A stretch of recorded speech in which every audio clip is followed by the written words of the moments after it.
যারা ওয়েব অ্যাপে আছো এবং যারা ফেসবুকে আছো তারা একটু কমেন্ট করে জানিয়ে দাও যে আমার সাউন্ড ঠিকঠাক মতো শোনা যাচ্ছে কিনা এবং ভিডিও ঠিকঠাক মতো দেখা যাচ্ছে কিনা। দেখো,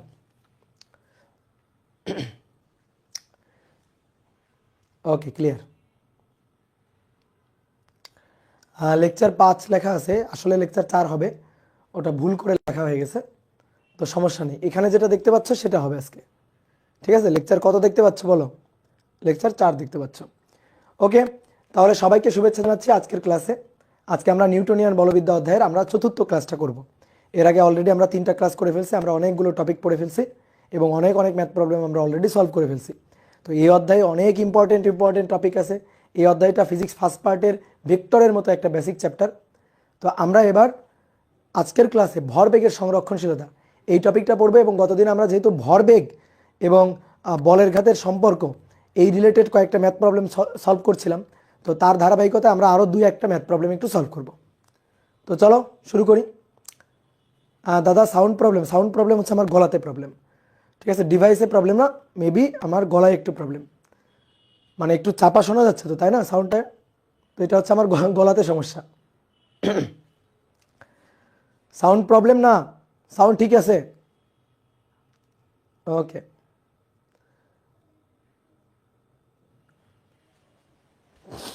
না ভাইয়া, ডাবল আসে, গ্যার করে, কি বলো?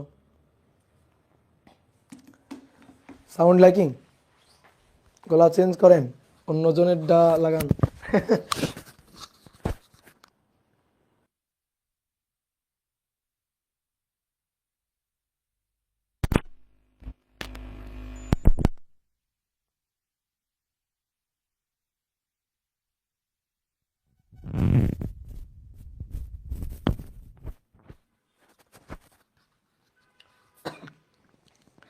দেখো তো এবার সাউন্ড ক্লিয়ার আছে কিনা, এবার সাউন্ড ক্লিয়ার আছে কিনা দেখো, চলবে। আচ্ছা একটু চালায় নাও, একটু চালা নাও, ঠেলা দাও, ঠেলা দিলেই চলবে, ঠেলা দিলেই চলবে, বুঝছো? ওকে, তাহলে চলো শুরু করি, আর কথা না বাড়াই, শুরু করি, তাড়াতাড়ি পড়ে তাড়াতাড়ি শেষ করে দিই। তো আমরা গত ক্লাসে বলের ঘাতের প্রবলেম সলভ করছিলাম, বলের ঘাত নির্ণয় করাই। তো বলের ঘাত যে ইকুয়াল টু এফ টি এবং এফ টি ইকুয়াল টু ভরবেগের পরিবর্তন, that is M V minus U, এই হচ্ছে সূত্র ছিল। আশা করি সব কিছু তোমাদের মনে আছে। তো চলো আজকের ক্লাসের প্রথম প্রবলেমটা বলছে যে 50 গ্রাম ভরের একটি পিং পং বল, সংক্ষেপে লিখলাম বল, এটা 32 মিটার উচ্চতা হতে পড়ে 32 মিটার উচ্চতা হতে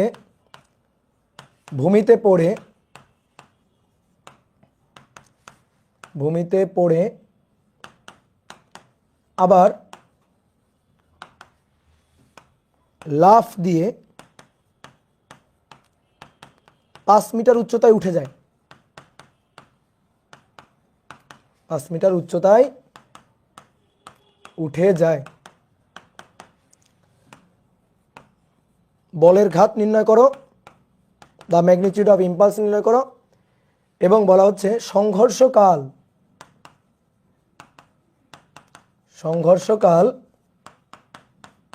1/10 সেকেন্ড হলে প্রযুক্ত গড় বল কত। যখন মাটিতে গিয়ে আঘাত করলো তখন এই সংস্পর্শ তলে প্রযুক্ত গড় বল কত। ওকে, তো চলো শুরু করি। এটা হচ্ছে ভূমি। দেখো ভূমির 32 মিটার উপর থেকে একটা বল নিচে পড়ছে, পিং পং বল। অনেক সময় দেখবে যে পিং পং বল মাটিতে পড়ে ড্রপ খেয়ে ধাক্কা খেয়ে আবার উপরে উঠে যায়। তো এরকম একটা পিং পং বল কত মিটার উচ্চতা থেকে পড়ছে? 32 মিটার উচ্চতা থেকে পড়ছে। এই উচ্চতাটা হচ্ছে 32 মিটার।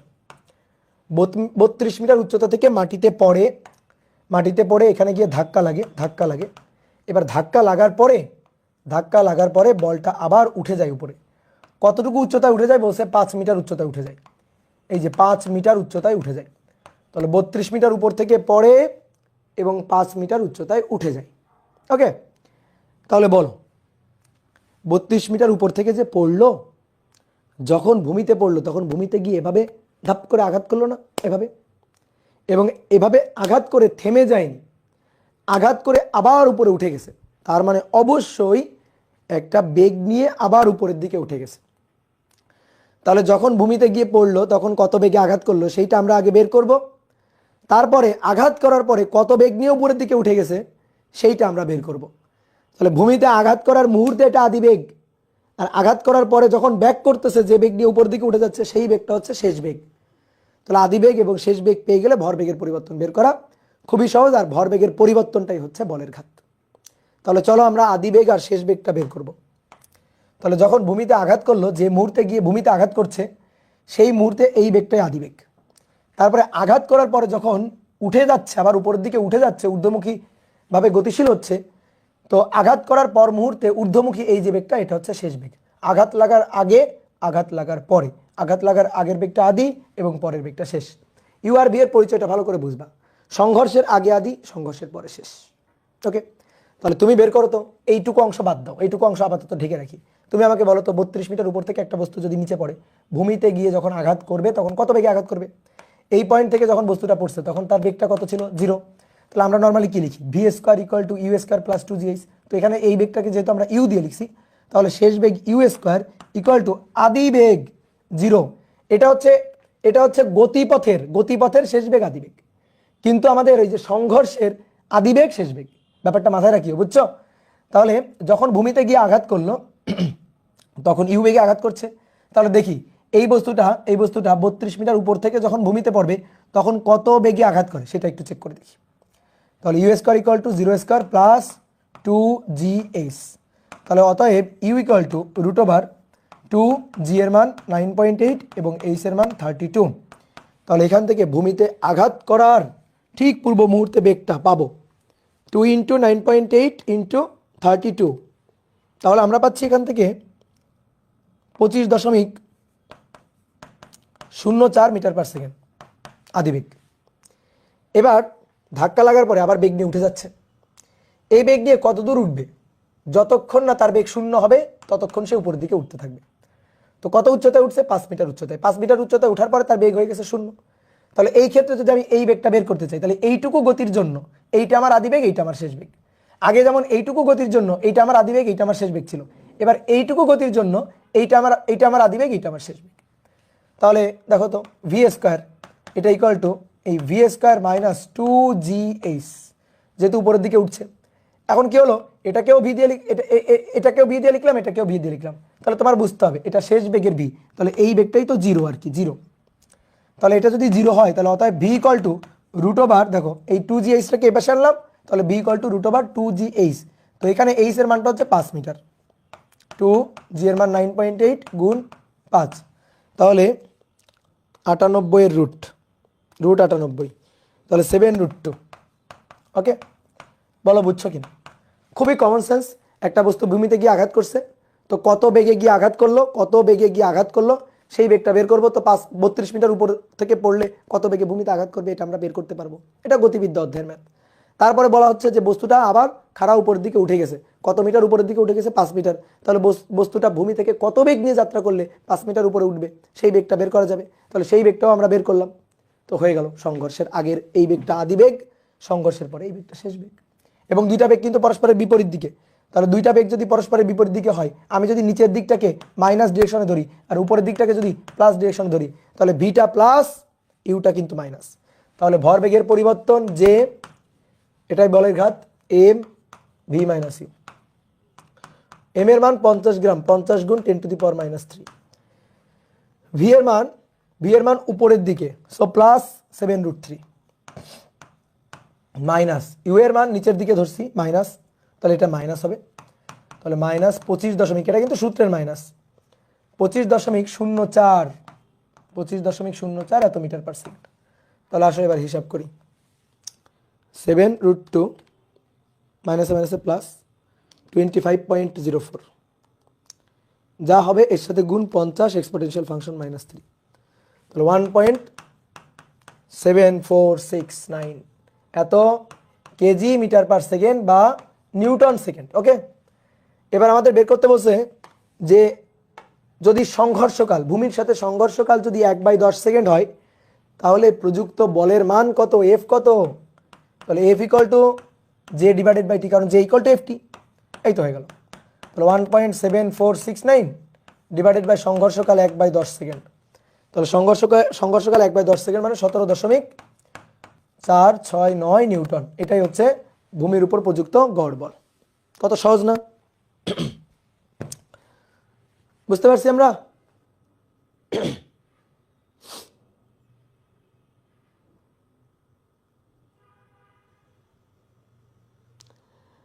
একজন বলছো প্রথমবার প্লাস জি এইচ দিয়ে করছি, আর একবার মাইনাস জি এইচ দিয়ে করছি কেন? এই পাগল, এখানে উপরের দিকে উঠছে না, এখানে উঠছে কোন দিকে? উপরের দিকে। তাহলে বেগ কমে না বাড়ে? বেগ কমে, সো মন্দন, এই জিটা মন্দন। আর যখন নিচের দিকে নামছে তখন বেগ বাড়ে না কমে? বেগ বাড়ছে, সো এটা ত্বরণ। তাহলে ত্বরণের জন্য প্লাস জি আর মন্দনের জন্য মাইনাস জি। হ্যাঁ, এই প্রশ্ন কেউ জিজ্ঞেস করে? এটা তো 9 10-এ পড়ে আসছো, তুমি পড়ে আসছো না? ওকে, দেখো 2 নম্বর কোশ্চেন, এটা খুব ইম্পর্টেন্ট, খুব ভালো করে খেয়াল করো। বলা হচ্ছে 2 কেজি ভরের একটি বস্তু, 2 কেজি ভরের একটি বস্তু 4 মিটার পার সেকেন্ড বেগে, 2 কেজি ভরের একটি বস্তু 4 মিটার পার সেকেন্ড বেগে কোনো দেওয়ালের সাথে 30 ডিগ্রি কোণে ধাক্কা খেয়ে 30 ডিগ্রি কোণে ধাক্কা খেয়ে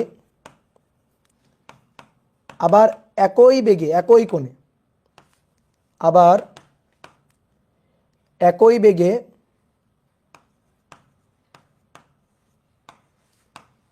একই কোণে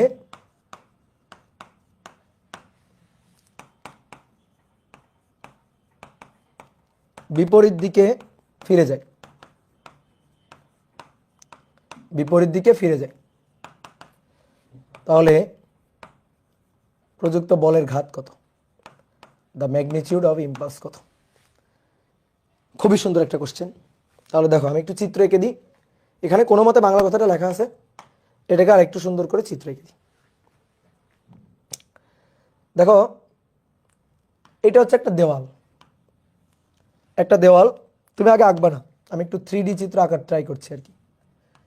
যে এটা হচ্ছে একটা দেওয়াল,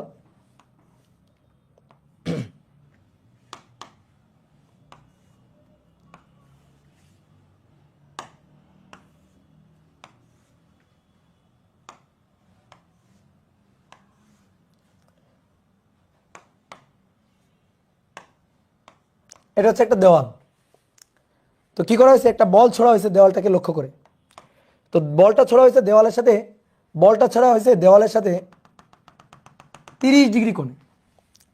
তাহলে দেখো এখান থেকে বলটাকে ছোড়া হয়েছে, যে বলটা এইভাবে ছোড়া হয়েছে, 30 ডিগ্রি কোণে বলটা ছোড়া হয়েছে, দেওয়ালের সাথে গিয়ে ধাক্কা লাগছে। ধাক্কা লাগার পরে আবার একই বেগে একই কোণে, একই বেগে একই কোণে বিপরীত দিকে, তাহলে বিপরীত দিকের সাথে আবার 30 ডিগ্রি কোণ করে, দেওয়ালের সাথে তো 30 ডিগ্রি কোণ করে গিয়ে ধাক্কা লাগছে। আবার বলা হচ্ছে দেওয়ালের সাথে 30 ডিগ্রি কোণ করে আবার বিপরীত দিকে ফিরে চলে গেছে, এইভাবে বলটা চলে গেছে। এই যে ধাক্কা লাগার পরে এই বরাবর চলে গেছে। তো বলছে ধাক্কা লাগে হচ্ছে 4 মিটার পার সেকেন্ড বেগে, আর ধাক্কার পরে ব্যাক করে চলে গেছে সেটাও 4 মিটার পার সেকেন্ড বেগে। কি বুঝলা? বলো, 3D ফিল পাচ্ছ?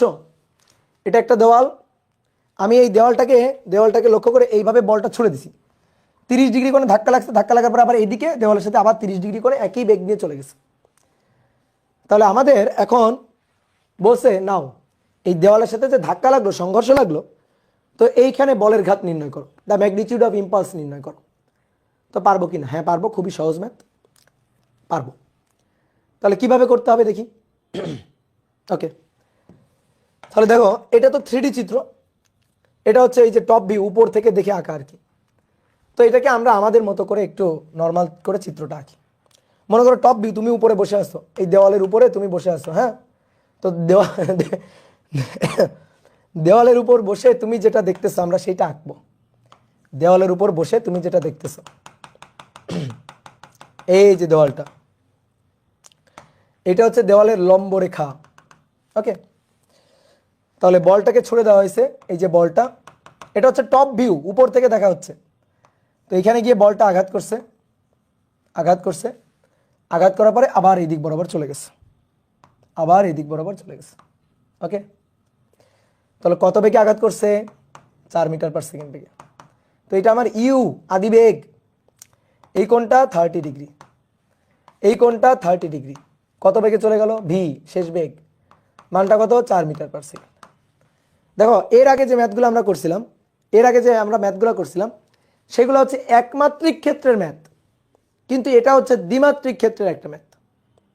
এবার দেখো যে সরল রেখা বরাবর গিয়ে ধাক্কা লাগলো, ওই সরল রেখা বরাবর আর গতিটা নেই, বা ঠিক তার বিপরীত দিকে গতিটা নেই, একটা অ্যাঙ্গেল করে আছে। একটা দ্বিমাত্রিক ক্ষেত্র, তুমি দেওয়ালের উপরে বসে যদি চিত্রটা আঁকো তাহলে তুমি এরকম দেখতে পারবা, এটা টপ ভিউ, এটা দেওয়াল, বল গিয়ে আঘাত করে এই বরাবর চলে গেছে। তাহলে বলের ঘাত বের করতে হবে। বলের ঘাত ভরবেগের পরিবর্তন, দেখো বের করার অনেক ওয়ে আছে, তা আমি তোমাকে একটা একটা করে দেখাই। এটা বের করার অনেক ওয়ে আছে। তাহলে শোনো, প্রথমে শোনো, দেখো যে হচ্ছে ভরবেগের পরিবর্তন, বলের ঘাত, ভর আর বেগের ভর আর বেগের গুণফল হচ্ছে ভরবেগ। তাহলে ভর এম আর বেগের পরিবর্তন ভি মাইনাস ইউ, এটাই তো ভরবেগের পরিবর্তন। ভরবেগ ভেক্টর রাশি, এম তো স্কেলার রাশি, তাহলে ভি হচ্ছে ভেক্টর রাশি, ইউ হচ্ছে ভেক্টর রাশি। তাহলে এই হিসাবটা তো ভেক্টর হিসাব আসলে, তাই না? বেগ কি রাশি? ভেক্টর রাশি। তাহলে বেগের যখন বিয়োগ করতে হয় তখন কিভাবে করতে হয়? ভেক্টর নিয়মে করতে হয়। স্কেলার নিয়মে তো ভেক্টর রাশির যোগ বিয়োগ করা যায় না। তাহলে আমাদের লব্ধির হিসাব নিকাশ করতে হবে। এই কারণে দেখো এর আগে যতগুলো ম্যাথ আমরা করছি সবগুলো ম্যাথে বেগের ক্ষেত্রে কিন্তু আমরা ডিরেকশন দিয়ে করছিলাম। যে ধরো সামনের দিকে যাচ্ছে তাহলে বেগটা পজিটিভ, আবার বিপরীত দিকে ব্যাক করে আসলো তাহলে বেগের আগে মাইনাস দিতাম। এই যে ভেক্টর রাশি বিধায় এইভাবে হিসাব নিকাশ করছি, স্কেলার রাশি হলে এইভাবে হিসাব নিকাশ করতাম না। কিন্তু এবার ব্যাপারটা করছে, এবার সরল রেখা, একই সরল রেখায় নেই যে সামনের দিক প্লাস পিছনের দিকে আসলে মাইনাস, এইভাবে দিব, এটা আর উপায় নাই। তাহলে একেবারে হাতে কলমে ভেক্টরের হিসাব করতে হবে। তাহলে এখন লাগবে ভেক্টর অধ্যায়ের জ্ঞান, এই ছাড়া আর কিছু না। কি ক্লিয়ার? এখন লাগবে ভেক্টর অধ্যায়ের জ্ঞান, এই ছাড়া আর কিছু না। তাহলে আমাদের ভেক্টর বিয়োগ করতে হবে, ভেক্টর হিসাব নিকাশ করতে হবে। তাহলে ভাইয়া একটু খেয়াল করে দেখো, আমরা ভেক্টরের হিসাব নিকাশ মানে ভেক্টরের বিয়োগ, এটা দেখো ভি মাইনাস ইউ, এটা করতে হবে। তা আমরা ভেক্টরের বিয়োগ তো পারি না? পারি? ভেক্টর বিয়োগ পারি? পারি। আমরা ভেক্টরের যোগের মাধ্যমে বিয়োগ পারি, মানে বিয়োগ করতে বলছে তো করব, সমস্যা নাই, যোগের মাধ্যমেই বিয়োগ করব। তো কেমনে দেখো, তাহলে J equal to m v, এটা মাইনাস তো, so plus minus e, plus minus e, দেখো তো এইভাবে লিখতে পারি কি? তাহলে আমরা ভি এর সাথে ইউ এর বিপরীত ভেক্টরের যোগ করব। ভেক্টর অধ্যায় কিন্তু পড়াইছি এগুলা। ভি এর সাথে ইউ এর বিপরীত ভেক্টরের যোগ করব, যোগ করে লব্ধি বের করব। তাহলে এইখান থেকে এটা হচ্ছে আমাদের ডেল ভি, এটা হচ্ছে আমাদের ডেল ভি। তাহলে জে, এটা জে এম, এটা হচ্ছে আমাদের ডেল ভি ভেক্টর, বেগের বিয়োগফল আর কি, বেগের পার্থক্য। তাহলে আমাদের যখন বলের ঘাতের মান লাগবে তখন জে এম ডেল ভি এর মানটা দরকার, জাস্ট মানটা দরকার। তাহলে আসো হিসাব নিকাশ করি, এখানে বিয়োগ করব। তো ভেক্টর কি কি এই লাইনটার বাংলা তর্জমা করো, ভি এর সাথে ইউ এর বিপরীত ভেক্টরের লব্ধি করব। ভি এর সাথে ইউ এর বিপরীত ভেক্টরের লব্ধি, এটা আমাদের ভি ইউ, সরি ভি, এটা আমাদের ইউ, ঠিক আছে এটা আমাদের ভি, এটা আমাদের ইউ। তাহলে এখন কি করতে হবে বলা হচ্ছে, ইউ এর বিপরীত ভেক্টরের সাথে ভি এর লব্ধি করতে হবে। আসো, বিপরীত ভেক্টর নিতে হয় কিভাবে, দিকটা ঘুরাই দিলে হয়ে যায়। এটা ইউ ভেক্টর, আদিবেগ ভেক্টর, এটাকে জাস্ট উল্টাই দিব, উল্টাই দিব, উল্টাই দিলে সেটা মাইনাস ইউ ভেক্টর হয়ে যাবে। এই যে উল্টাই দিলাম, তাহলে এটা কিন্তু এখন ইউ ভেক্টর নেই, মাইনাস ইউ ভেক্টর, বাট মান কিন্তু 4 মিটার পার সেকেন্ড আছে, মান কিন্তু চেঞ্জ হয়নি, দিকটা ঘুরে গেছে জাস্ট। তাহলে এই কোণটা 30 হলে এই কোণটা 30, আর এটা হচ্ছে ভি, এটা ভি। তাহলে এটা ভি, মান কত? মান হচ্ছে 4 মিটার পার সেকেন্ড, মানের কিন্তু কোনো চেঞ্জ হয়নি। তাহলে এটা 30। তাহলে আমি বেগটাকে উল্টাইলাম, দেখো তো আদি বেগটাকে উল্টাইলাম, উত্তর হচ্ছে হ্যাঁ। আর এটা শেষ বেগ, তাহলে এই যে এটার সাথে এটার লব্ধি করে দিতে হবে, এটার সাথে এটার লব্ধি করে দিতে হবে। তাহলে চিন্তা করো তো, 4 metre per second, 4 metre per second, তাদের মধ্যবর্তী কোণ কত খুঁজে বের করো তো। এটা 30 হলে এটা 60, এটা 30 হলে এটাও 60, তাহলে তাদের মধ্যবর্তী কোণ 120 ডিগ্রি। তাহলে এটা 4 মিটার পার সেকেন্ড, এটা 4 মিটার পার সেকেন্ড। তাহলে আসো এদের লব্ধি করি, আর এদের লব্ধিটাই পাবো কিন্তু আমি ডেল ভি ভেক্টর, বুঝলাম? এদের লব্ধিটাই পাবো কিন্তু ডেল ভি ভেক্টর, এই যে ডেল ভি। তাহলে ডেল ভি এর মান লাগবে আমার, তাই না? দেখো ভি প্লাস মাইনাস ইউ, এটাই হচ্ছে ডেল ভি। তাহলে ভি এর সাথে ইউ এর বিপরীত ভেক্টরের লব্ধি করতে হবে, তো তাই করছি, ইউটাকে উল্টাই দিলাম, উল্টাই দিয়ে লব্ধির হিসাব করব।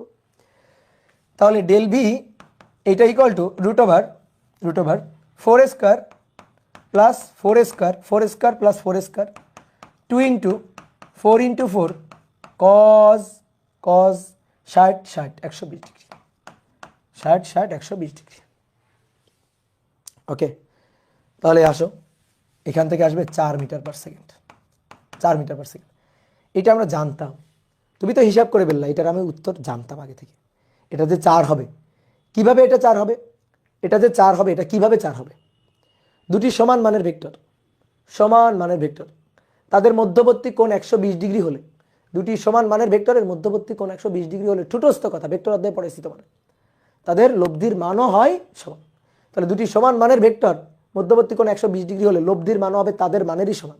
4 4 4ই হয়েছে। ওকে, তাহলে আসো জে বের করতে হবে, জে।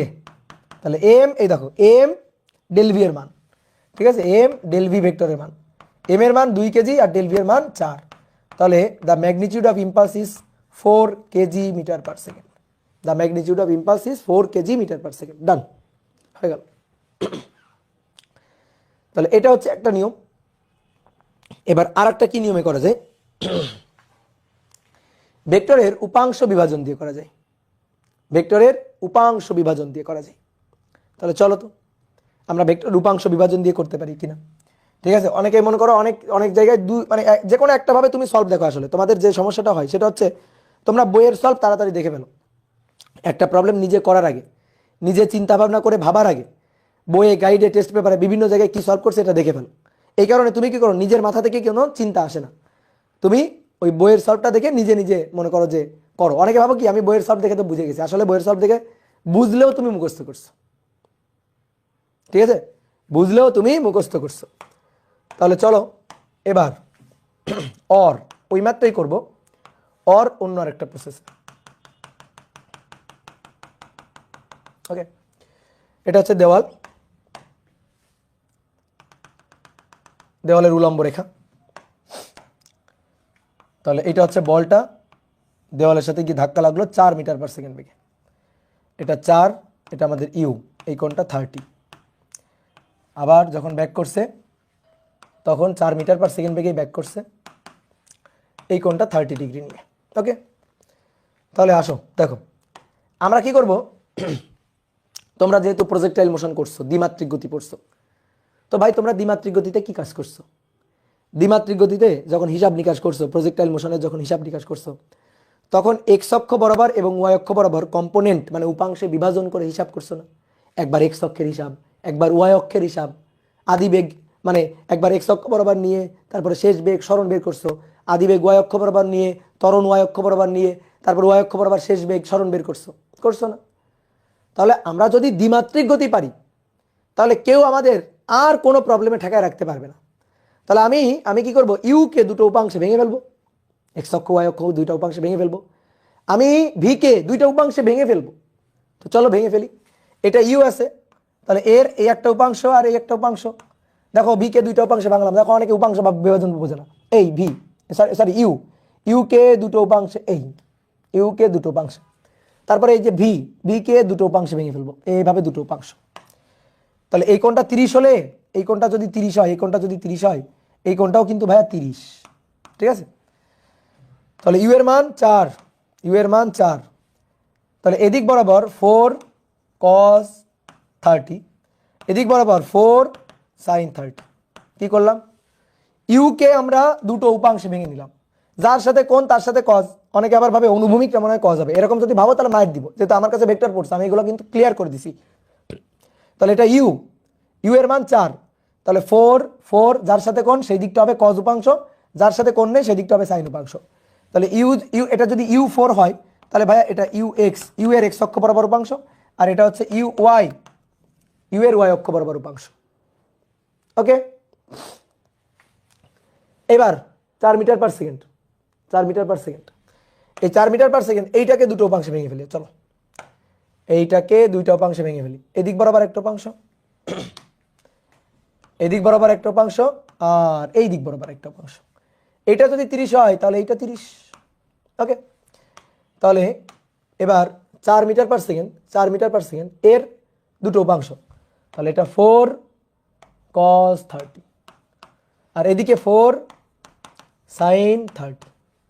তাহলে এটা ভি এর এক্স অক্ষ সরি ওয়াই অক্ষ বরাবর উপাংশ, আর এটা ভি এর এক্স অক্ষ বরাবর উপাংশ। বুঝলা? উপাংশে বিভাজন করে ফেললাম। তাহলে এবার একবার এক্স অক্ষের হিসাব আর একবার ওয়াই অক্ষের হিসাব, শেষ, ম্যাথ শেষ। একবার এক্স অক্ষের হিসাব, একবার ওয়াই অক্ষের হিসাব।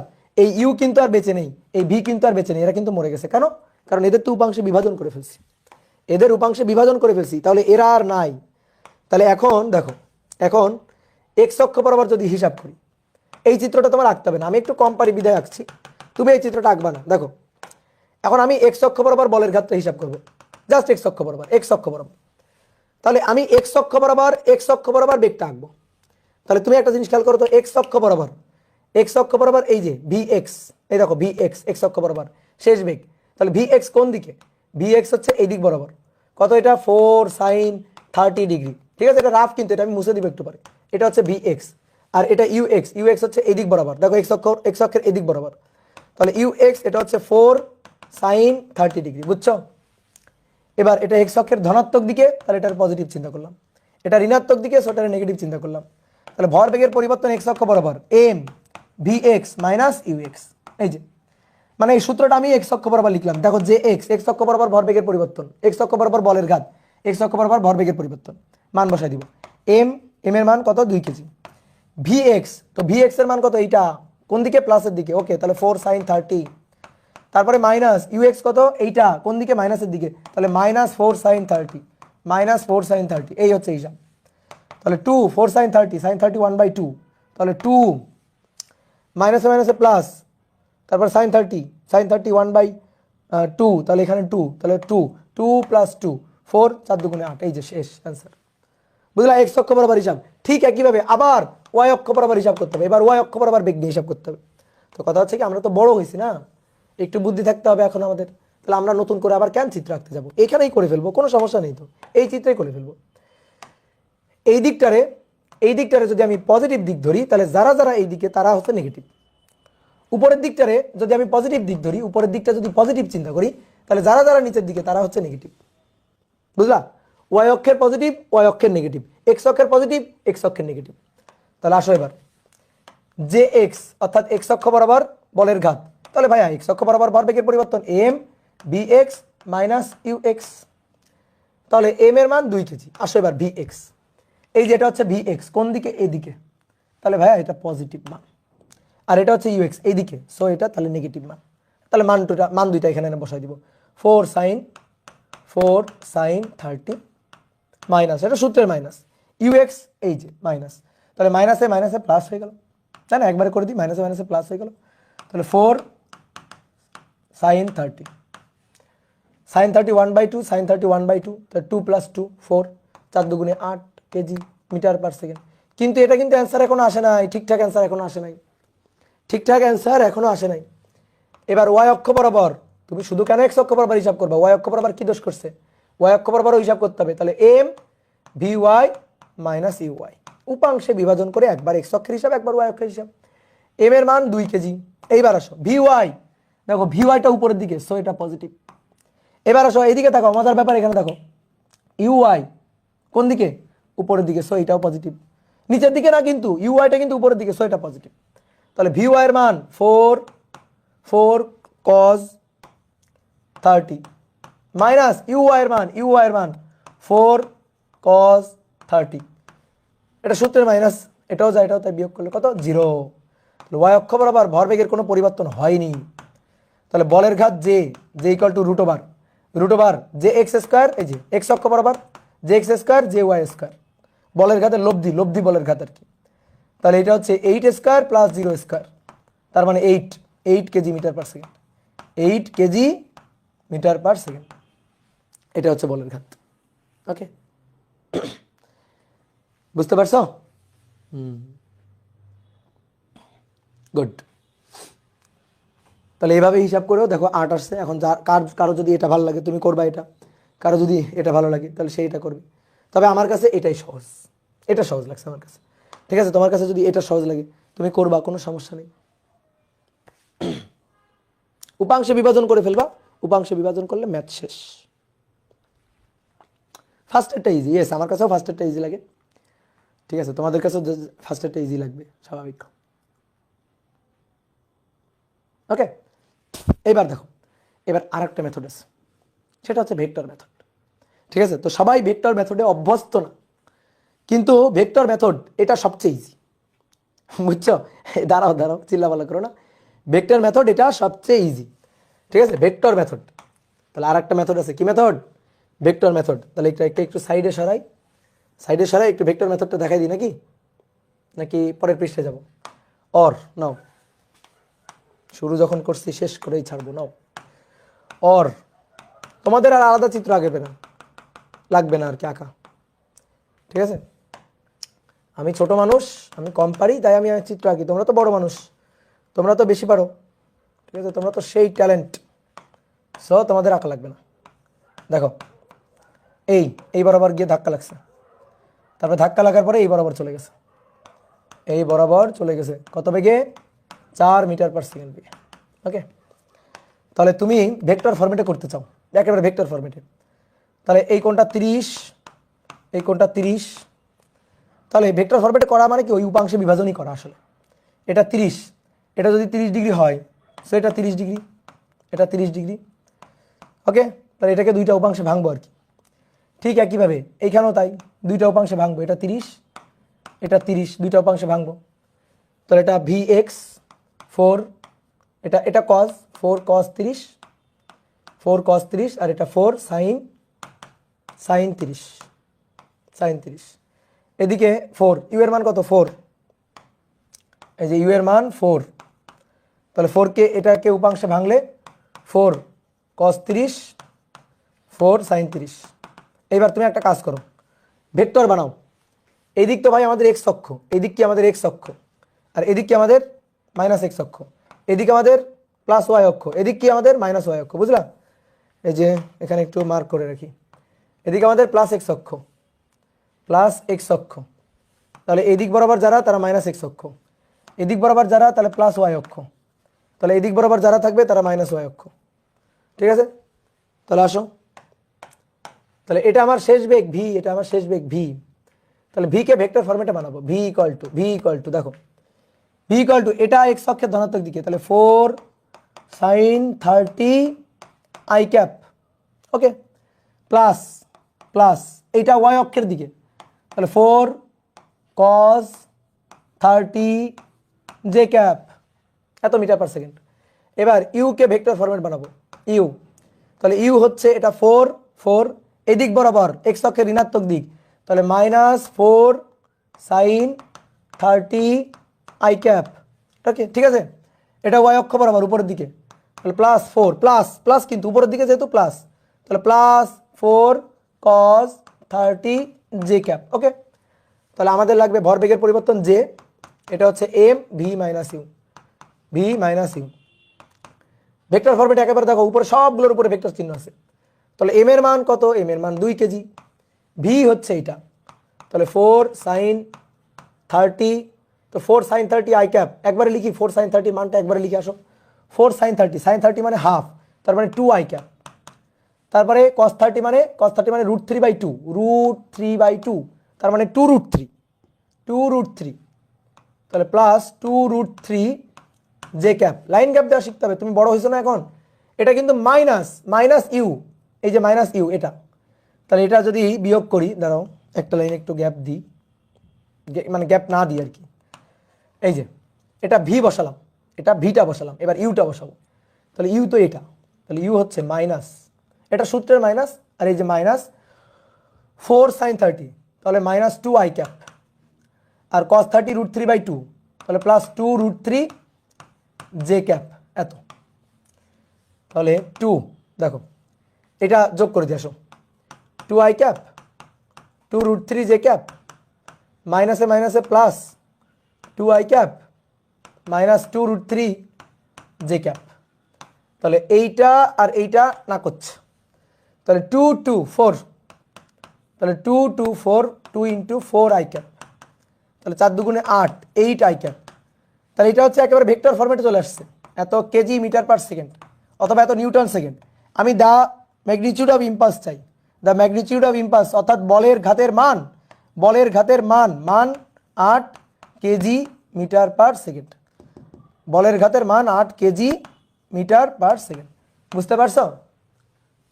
ঠিক আছে, এখন যেভাবে করবা করবা, তোমার যেটা ভালো লাগে করবা, কিন্তু আমার স্টুডেন্ট হিসাবে তোমার বস হইতে হবে, সহজ কথা। ঠিক আছে, তোমার নিয়মের, ম্যাথের নিয়মের, ম্যাথ প্রবলেম সলভ করার টেকনিকের বস হইতে হবে তোমার। ঠিক আছে, ওকে। তাহলে চলো মোটামুটি আমাদের ঘাত বল, বলের ঘাত, এই টপিক রিলেটেড ম্যাথ প্রবলেমগুলো সলভ হইল। ঠিক আছে, তাহলে চলো এবার আমরা নতুন একটা টপিক পড়বো আজকে। সেই টপিকের নাম হচ্ছে ভরবেগের সংরক্ষণশীলতা। 9 10-এ পড়া সহজ একটা টপিক, ভরবেগের সংরক্ষণশীলতা। ভরবেগের সংরক্ষণশীলতা কি বলে? বাহ্যিক বল ক্রিয়া প্রতিক্রিয়া ছাড়া অন্য কোনো বাহ্যিক বল যদি কোনো বস্তুর উপর ক্রিয়া না করে তাহলে ভরবেগ সংরক্ষণশীল থাকবে। তাহলে কথাটা একটু লিখিত, ক্রিয়া প্রতিক্রিয়া ছাড়া, ক্রিয়া প্রতিক্রিয়া, এই ক্রিয়া প্রতিক্রিয়া এই দুইটা বল, ক্রিয়া প্রতিক্রিয়া ছাড়া অন্য কোনো বাহ্যিক বল ক্রিয়া না করলে, অন্য কোনো বাহ্যিক বল ক্রিয়া না করলে, ক্রিয়া না করলে ভরবেগ সংরক্ষণশীল থাকবে। মানে কি? ভরবেগ সংরক্ষণশীল থাকবে। ধরো কোনো একটা সিস্টেমে অনেকগুলো ভর আছে, সেই ভরগুলা গতিশীল ধরো, তো ক্রিয়া প্রতিক্রিয়া ছাড়া এদের মধ্যে অন্য কোনো বলই নেই। তাহলে ক্রিয়া প্রতিক্রিয়া ছাড়া যদি কোনো ধরনের বল প্রযুক্ত না হয় তাহলে সেই ক্ষেত্রে এই টোটাল সিস্টেমের মধ্যে যতগুলো ভর থাকবে থাকুক, তাদের ভাইয়া ভরবেগ সংরক্ষণশীল থাকবেই, মাস্ট কনফার্ম ভরবেগ সংরক্ষণশীল থাকতেই হবে। তো এটা আমরা দুইটা ক্ষেত্রে দেখাতে পারি, একটা হচ্ছে একটা ভর সিস্টেমের জন্য দেখাইতে পারি, হিসাব নিকাশ করতে পারি, প্রমাণ করতে পারি, আর একটা হচ্ছে একটা একক ভরের জন্য প্রমাণ করতে পারি। ধরো একক ভরের একটা বস্তু, তার ভর কমে যাবে বা ভর বেড়ে যাবে, তো তার কারণে বেগের কি ধরনের চেঞ্জ হবে, মানে ভর বেগটা যদি ধ্রুব থাকে তাহলে ভর কমলে বেগ বাড়বে, ভর বেগটা যদি ধ্রুব থাকে তাহলে ভর বাড়লে বেগ কমবে, উল্টা হবে। তাহলে আমরা একক ভরের বস্তুর জন্য দেখব এবং ভর সিস্টেমের জন্য দেখব। তো প্রথমে আসো, ধরো একক ভরের একটা বস্তুর জন্য, একক ভরের কোনো বস্তুর জন্য, ভরের এই একক মানে এক না, কিন্তু একটা ভর বস্তু, ঠিক আছে, একটি ভর বস্তুর জন্য আর কি, একটি ভরের কোনো বস্তু আর কি, একটি ভর বস্তু।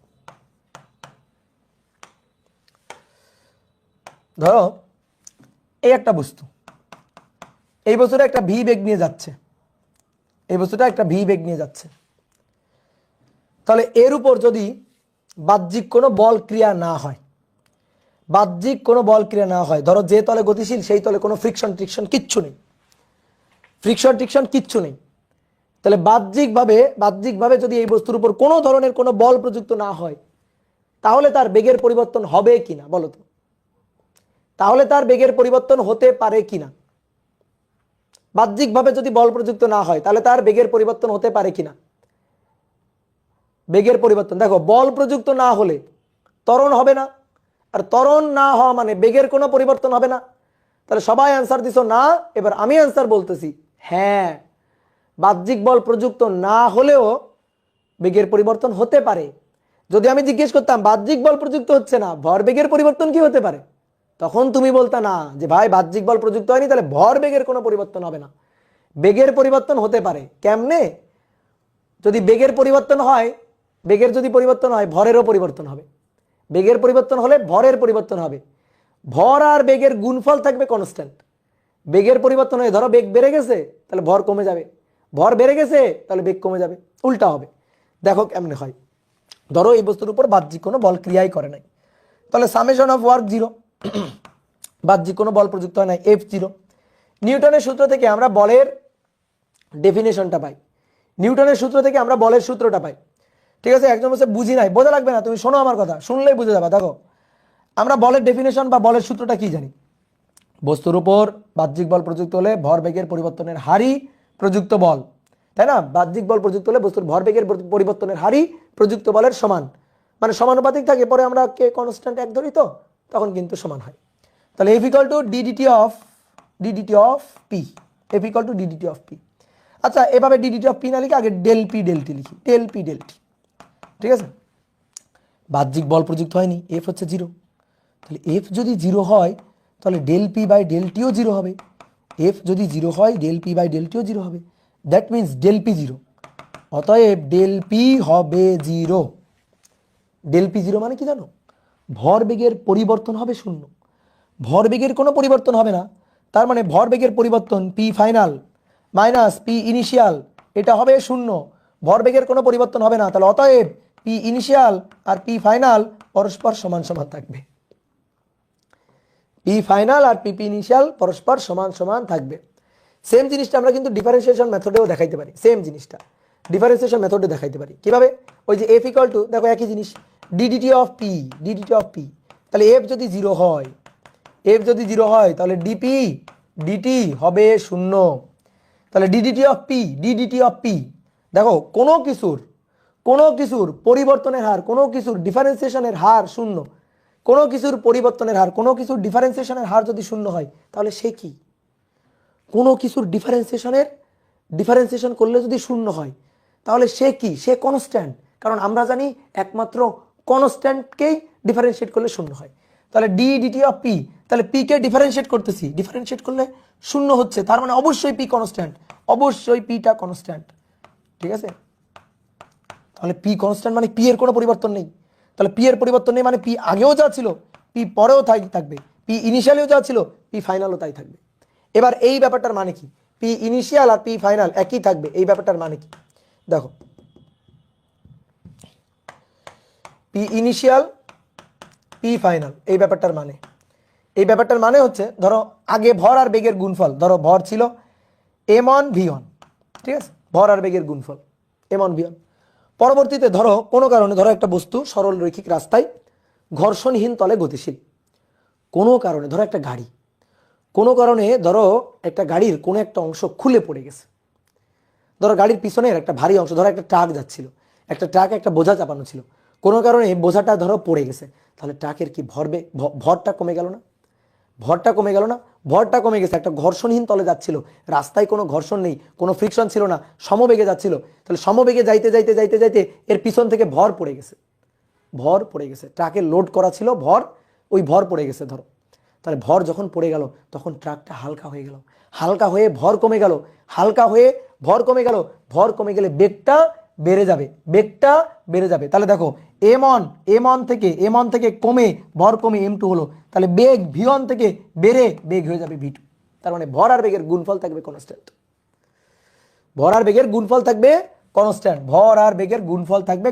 বুঝতে পারছো? তাহলে বলো, বাহ্যিক বল প্রযুক্ত না হলে বেগের পরিবর্তন হতে পারে কিনা? এবার বলো, বাহ্যিক বল প্রযুক্ত না হলে বেগের পরিবর্তন হতে পারে কিনা? হ্যাঁ পারে, তখন ভরেরও পরিবর্তন ঘটবে, তাহলে তখন তোমরা বলছিলা যে বাহ্যিক বল প্রযুক্ত না হলে বেগের পরিবর্তন হয় না। নিউটন সাহেব কি এত বোকা? তাহলে তো নিউটন বলতো যে মানে বেগের পরিবর্তনের হার প্রযুক্ত বলের সমানুপাতিক। নিউটন কি তাই বলছে একবারও? নিউটন বলছে ভর বেগের পরিবর্তনের হার প্রযুক্ত বলের সমানুপাতিক, অর্থাৎ বল প্রযুক্ত না হলে ভর বেগের পরিবর্তন ঘটবে না, কিন্তু বেগের পরিবর্তন ঘটতে পারে, ভরের পরিবর্তন ঘটতে পারে। কথা বুঝছো? ক্লিয়ার? কিন্তু ভর বেগ কনস্ট্যান্ট থাকবে, বেগের পরিবর্তন আলাদাভাবে ঘটতে পারে, ভরের পরিবর্তন ঘটতে পারে, কিন্তু ভর বেগ থাকবে কনস্ট্যান্ট। ক্লিয়ার? বলো বুঝছো কিনা? তাহলে এইবার আসো, এই ম্যাথটা তোমার অলরেডি করাইছি আমি, এই ছোট্ট জিনিসটা তোমাকে অলরেডি করাইছি। কিভাবে? ওই যে জায়েদ খান, মনে আছে? মনে আছে, মনে পড়ে? এই যে একটা ট্রাক, এই ট্রাকটা যাচ্ছে, ধরো সরল রৈখিক রাস্তায় ট্রাকটা যাচ্ছে, ট্রাকের পিছে বসা ছিল জায়েদ খান, ভারী জায়েদ খান ট্রাকের পিছে বসা, এই যে, ঠিক আছে? তো মনে করো জায়েদ খান ঘুমাই গেছে, ঘুমায় হঠাৎ করে জায়েদ খান পড়ে গেছে।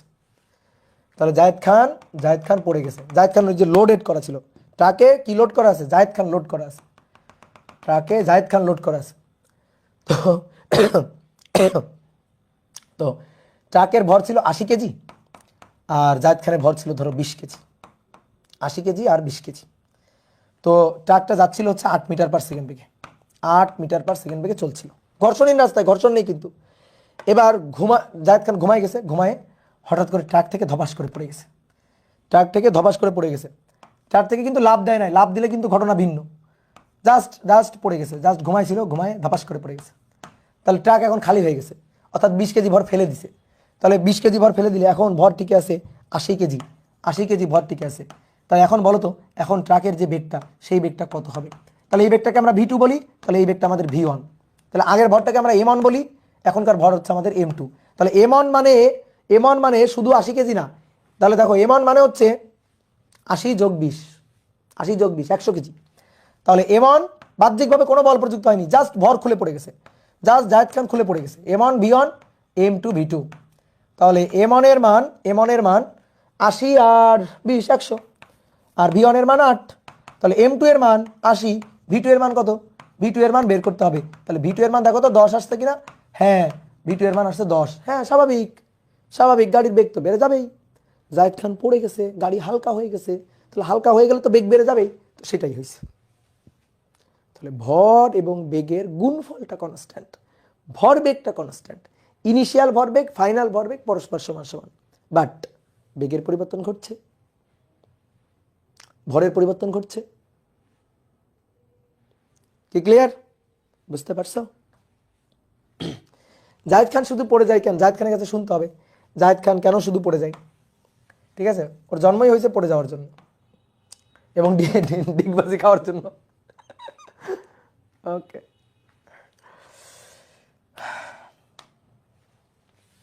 তাহলে চলো এবার আসো, এবার একটা ভর সিস্টেমের জন্য, একটি ভর সিস্টেমের জন্য ভরবেগের সংরক্ষণশীলতা, ভর সিস্টেমের জন্য ভরবেগের সংরক্ষণশীলতা, এইটা তোমরা 9 10-এ করো, 9 10-এ করো, ক্রিয়া প্রতিক্রিয়া নিউটনের ল ব্যবহার করে তোমরা এইটা 9 10-এ করো, 9 10-এ তোমাদের এটা ডেরিভেশন থাকে। তো চলো আমরা দেখি একটা ভর সিস্টেম।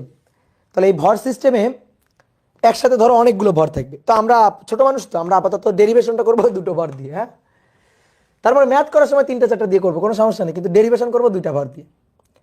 তাহলে দেখো, এই একটা বস্তু, এই একটা বস্তু, দুইটা বস্তু সরল রৈখিক পথে চলছে। তো ধরো এই বস্তুটা হচ্ছে M1, সে সরল রৈখিক পথে U1 বেগ নিয়ে ঘর্ষণহীন তলে চলছে। এটা M2, এই বেগটা হচ্ছে U2 চলছে। U1 এর মান U2 থেকে বেশি, U1 এর মান U2 থেকে বেশি হওয়ার কারণে একটু পরে M1 ভরের বস্তুটা গিয়ে M2 কে দিল ধাক্কা, কারণ সরল রৈখিক রাস্তায় চলছে, ধাক্কা না দিয়ে উপায় নাই। তুই বলতো ভাই ধাক্কা দিবে কেন, যখন সামনে দেখছে পাশ কাটায় চলে যাবে, পাশ কাটায় যদি চলে যায় তাহলে কি সরল রৈখিক গতি হইলো? বলো, পাশ কাটায় যদি চলে যায় তাহলে কি সরল রৈখিক গতি হইলো? না। তাহলে সরল রৈখিক রাস্তায় যাচ্ছে, তাহলে একটু পরে এগিয়ে, যদি এর বেগ বেশি থাকে একটু পরে এগিয়ে একে ধাক্কা দিবেই, তাহলে ধাক্কা দিবেই। তাহলে এইটা হচ্ছে M2, আর এই যে M1 গিয়ে ধাক্কা দিলে এইটা হচ্ছে M1। তাহলে M1 গিয়ে M2 কে ধাক্কা দিল, এই ধাক্কাটা কে কাকে দিল? M1 M2 কে ধাক্কা দিল। তাহলে M1 গিয়ে M2 কে ধাক্কা দিল, ধাক্কাটা F1 বললাম।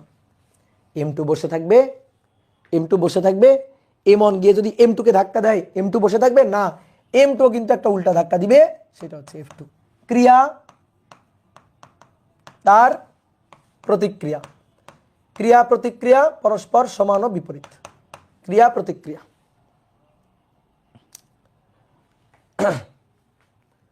ওকে, ক্লিয়ার? এবার নেক্সট আসো, M1 গিয়ে M2 কে ধাক্কা দিল, প্রযুক্ত বল F1, M2 M1 এর উপর প্রযুক্ত বল F2। ঠিক আছে, প্রযুক্ত বল F2। তাহলে এবার আসো ধাক্কার পরে, ধাক্কার আগে, ধাক্কার সময়, ধাক্কার পরে। ধাক্কার পরে এবার ধরো তারা আলাদা আলাদা বেগ নিয়ে চলছে। M1 চলছে V1 বেগ নিয়ে, M2 ভরের বস্তুটা চলছে V2 বেগ নিয়ে। ঠিক আছে, তাহলে এটা আগে, এটা ধাক্কার পরে, আর এটা ধাক্কার সময়কার ঘটনা। তো ধাক্কাকালীন যে সময়টা, সেই সময়টা ধরো টি সময়। ঠিক আছে, টি সময়, ধাক্কাকালীন সংঘর্ষকালীন যে সময়টা, ঠিক আছে, এদের এই যে ধাক্কার কারণে ভরবেগের পরিবর্তন হতে যে সময়টা, সেই সময়টা হচ্ছে টি সময়। টি সময় ধাক্কাটা সংঘটিত হয়েছে।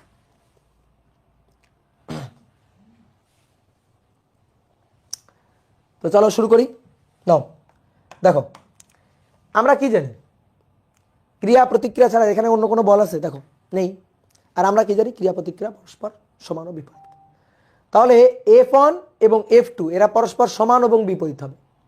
তাহলে F1 equal to minus F2, F1 equal to minus F2, কারণ বিপরীত দিক, এই কারণে মাইনাস F2। এটা যদি এক্স অক্ষের দিকে হয়, এটা এক্স অক্ষের ঋণাত্মক দিকে, এক্স অক্ষের ধনাত্মক দিকে হলে এটা এক্স অক্ষের ঋণাত্মক দিকে।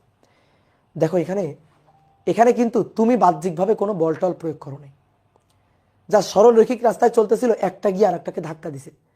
বাহ্যিকভাবে কোনো বল টল প্রয়োগ করা হয়নি, বাহ্যিক কোনো বহিস্থ উৎস থেকে কোনো বল প্রয়োগ করা হয়নি।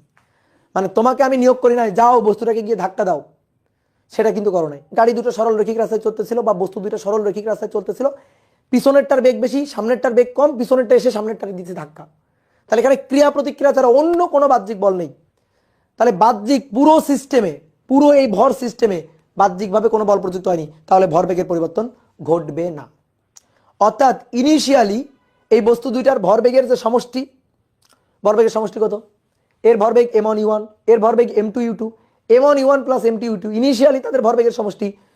ধাক্কার পরে, সংঘর্ষের পরে ফাইনাল অবস্থায় তাদের ভরবেগের সমষ্টি সমান হবে M1V1 প্লাস M2V2 এর সমান হবে, কারণ এখানে অন্য কোনো ধরনের বাহ্যিক বল প্রযুক্ত হয়নি। এটাই তোমার বুঝতে হবে। ক্রিয়া প্রতিক্রিয়া ছাড়া এখানে এই সিস্টেমের মধ্যে কেউ এসে ধাক্কা দেয়নি, কেউ এসে ব্রেক দেয়নি, রাস্তার কোনো ঘর্ষণ নেই, অন্য কোনো ধরনের কোনো বাহ্যিক বল প্রযুক্ত হয়নি। তাহলে জাস্ট ক্রিয়া প্রতিক্রিয়া, তাহলে টোটাল এই সিস্টেমের কোনো ভরবেগের পরিবর্তন ঘটবে না। তাহলে আসো আমরা একটু হিসাব নিকাশ করি, দেখি তো আসলে ভরবেগের পরিবর্তন ঘটে কিনা। তাহলে এই টোটাল সিস্টেমের ভরবেগের পরিবর্তন ঘটবে না, টোটাল সিস্টেমের। তাহলে যখন ধাক্কা দিল, দেখো M1 গিয়ে M2 কে ধাক্কা দিল, M2 গিয়ে M2 আবার M1 কে বিপরীত প্রতিক্রিয়া বলে ধাক্কা দিল। তো আমরা এই F1 আর F2টা একটু বের করতে চাই।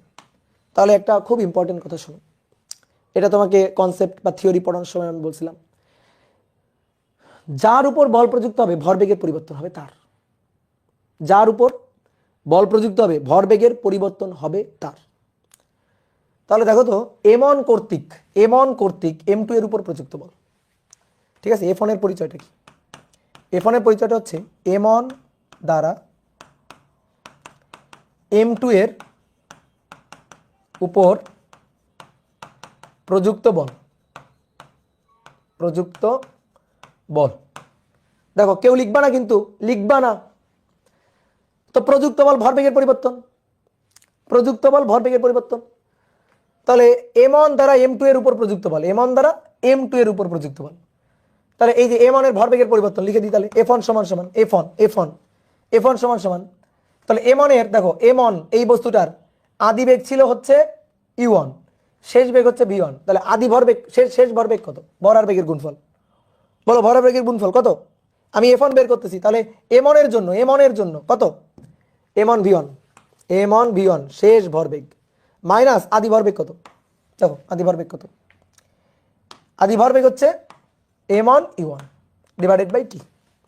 ঠিক একইভাবে F2 বের করবো, F2 কার জন্য? M2 এর জন্য। তাহলে M2 এর ভরবেগ, ভর আর বেগ, শেষ বেগ, তাহলে M2V2 মাইনাস আদি ভরবেগ ভর আর বেগের গুণফল, তাহলে minus M2U2 divided by T, কারণ এই ধাক্কাকালীন সময়টা বা সংঘর্ষকালীন সময়টা হচ্ছে টি। বুঝতে পারছো? বলো বলো বলো বলো বলো বুঝতে পারছো? F1 সমান সমান এইটা আর F2 সমান সমান এইটা হবে না। কে বলছে F1 সমান সমান এইটা? কে বলছে F2 সমান সমান এইটা? এই যে 9-10 এর গলত কনসেপ্ট আছে তোমার। তাহলে এবার শোনো আমার কথা, শোনো আমার কথা শোনো এবং ভালো করে বোঝো। F1 সমান সমান এটা না। এবার F1 এর পরিচয়টা জানো। F1 এর পরিচয়টা দেখো, ওই যে সুন্দর করে বাংলা কথা আমি লিখছি F1 এর পরিচয়। F1 এর পরিচয়টা হচ্ছে M1 কর্তৃক M2 এর উপর প্রযুক্ত বল প্রযুক্ত হবে, যার উপর ভরবেগের পরিবর্তন হবে তার। কথা একেবারে মগজে ঢুকায় না, মগজে। বস্তুর উপর, যে বস্তুর উপর বল প্রযুক্ত হবে, ভরবেগের পরিবর্তন হবে তার। M1 এর দ্বারা বলটা প্রযুক্ত M2 এর উপর। কার উপর? M2 এর উপর। তাহলে ভরবেগের পরিবর্তন হবে কার? M2 এর। M2 এর ভরবেগের। তাহলে F1 হচ্ছে M2 এর উপর প্রযুক্ত। তাহলে ভরবেগের পরিবর্তনের হার হবে M2 এর, ভরবেগের পরিবর্তন হবে M2 এর। F1 M2 এর উপর আর F2 M1 এর উপর। ভালো করে বুঝবা এই জিনিসটা। বুঝলা আমার কথা? বুঝলা? তাহলে F1 এর পরিচয় M1 দ্বারা M2 এর উপর প্রযুক্ত বল। তাহলে কার উপর? M2 এর উপর। তাহলে ভরবেগের পরিবর্তন নিতে হবে M2 এর। তাহলে M2 এর ভরবেগের পরিবর্তন দেখো, M2 এর শেষ বেগ V2, M2 এর আদি বেগ U2 ডিভাইডেড বাই পরিবর্তন বের করতে গেলে হার T দিয়ে ভাগ। এবার তাহলে দেখি তুমি কেমন বুঝলা F2 এর পরিচয়টা। দেখি F2 এর পরিচয় কেমন বুঝলা। F2 এর পরিচয় M2 দ্বারা M1 এর উপর প্রযুক্ত বল। M2 দ্বারা M1 এর উপর প্রযুক্ত বল। কার উপর? M1 এর উপর। যার উপর বল প্রযুক্ত হবে, ভরবেগের পরিবর্তন হবে তার। আমরা আগে উল্টা লিখে ফেলছিলাম, এটা M1 এর ভরবেগের পরিবর্তন হার। তাহলে M1 এর শেষ বেগ V1 মাইনাস আদি বেগ U1 divided by time T। Okay, এইবার ঠিক আছে। এইবার M1 এবং M2 এর পরিচয় এইবার লেখা ঠিক আছে। ওকে, ডান। তাহলে এইবার আসো, ক্রিয়া এবং প্রতিক্রিয়া পরস্পর সমান ও বিপরীত। তাহলে F1 মাইনাস F2, F1 এই যে F1 M2 V2 minus U2 divided by T সমান সমান মাইনাস এটা। তাহলে M1 V1 minus U1 divided by T। তাহলে T আর T কাটাকাটি গেল। ঠিক আছে। অনেকে একটা জিনিস বলতে পারো, বা অনেকের কনফিউশন হয়, ভাই আপনি বললেন বাহ্যিক কোনো বল প্রযুক্ত হয়নি, তাহলে আবার ভরবেগের পরিবর্তন কেন বের করতেছেন? আমি কিন্তু এটা বলি না যে বাহ্যিক বল প্রযুক্ত হয়নি। আমি কথাটা পুরা করো, পুরা কথাটা বলো। ঠিক আছে।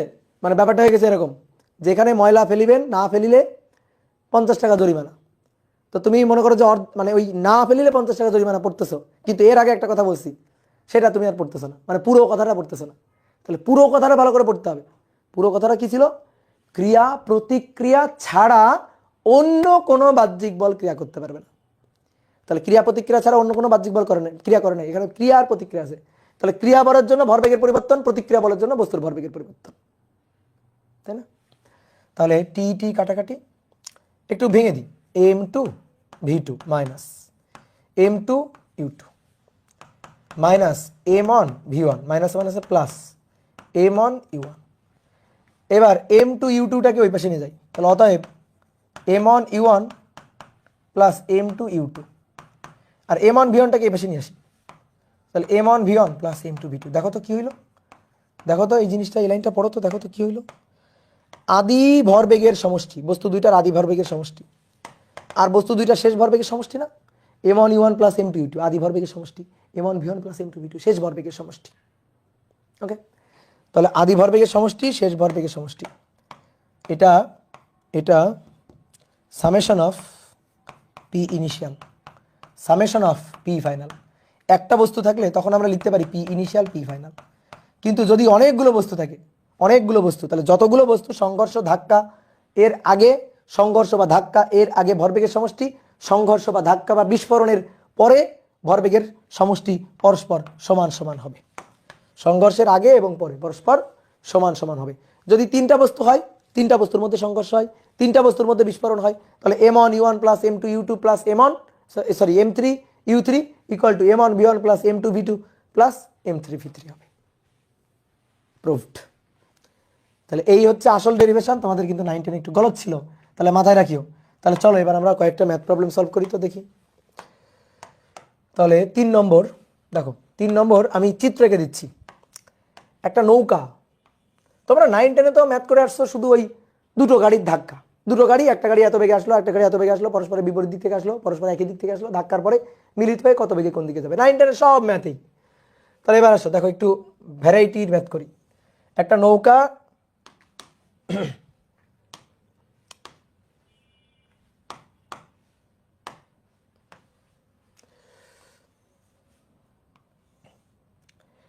এই নৌকার গলুই বা প্রান্ত আর কি, নৌকার প্রান্ত, এই প্রান্ত থেকে এই প্রান্তে একজন লোক দাঁড়ানো, একটা বালক দাঁড়ানো, আর এই প্রান্তে একজন বালক দাঁড়ানো, ঠিক আছে, দুইজন বালক দাঁড়ানো নৌকার উপর। আর নৌকা এই যে নদীতে ভেসে আছে স্থির অবস্থায়। নৌকার ভর হচ্ছে 300 কেজি, নৌকাটার ভর। এই বালকের ভর হচ্ছে 20 কেজি, আর এই বালকের ভর হচ্ছে 25 কেজি।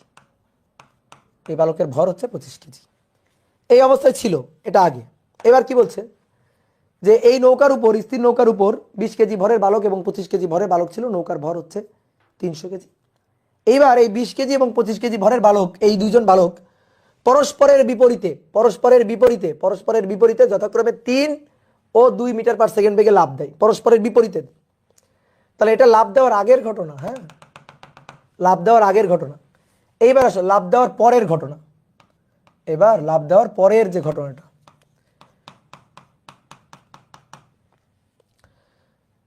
তাহলে এই যে 20 কেজি ভরের বালক সেই দিকে লাফ দিয়ে পড়ছে, আর 25 কেজি ভরের বালক সেই দিকে লাফ দিয়ে পড়ছে।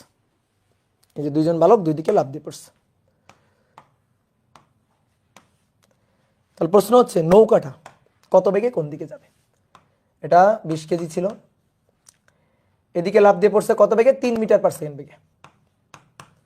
আর এটা ছিল 25 কেজি, লাফ দিয়ে পড়ছে কত বেগে, 2 মিটার পার সেকেন্ড বেগে, পরস্পরের বিপরীতে।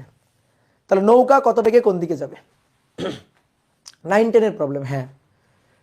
তাহলে শোনো এবার, বন্দুক থেকে গুলি ছোড়া হলে বন্দুক ধাক্কা খেয়ে পিছনের দিকে, এই যে বন্দুকের ক্ষেত্রে ভরবেগের সংরক্ষণশীলতা, ঠিক তেমনি নৌকা থেকে লাফ দিয়ে পড়লে নৌকা ধাক্কা খেয়ে সরে যায় কোন দিকে, পিছন দিকে। দেখো এই কারণে কি হয়, নৌকা থেকে যখন যাত্রীরা নামে তখন কিন্তু আগে নৌকাটাকে পাড়ের সাথে বেঁধে নেয়, দেন তারপরে যাত্রীরা নামে। না হলে যাত্রী মনে করে একজন একজন একজন একজন করে যাত্রী নামতে থাকতো, নৌকা পিছনের দিকে সরে যাইত। ঠিক আছে, ওকে। তাহলে আসো দেখো, ধাক্কার আগে, সংঘর্ষের আগে, সংঘর্ষের পরে বাহ্যিক অন্য কোনো বল প্রযুক্ত হয়নি।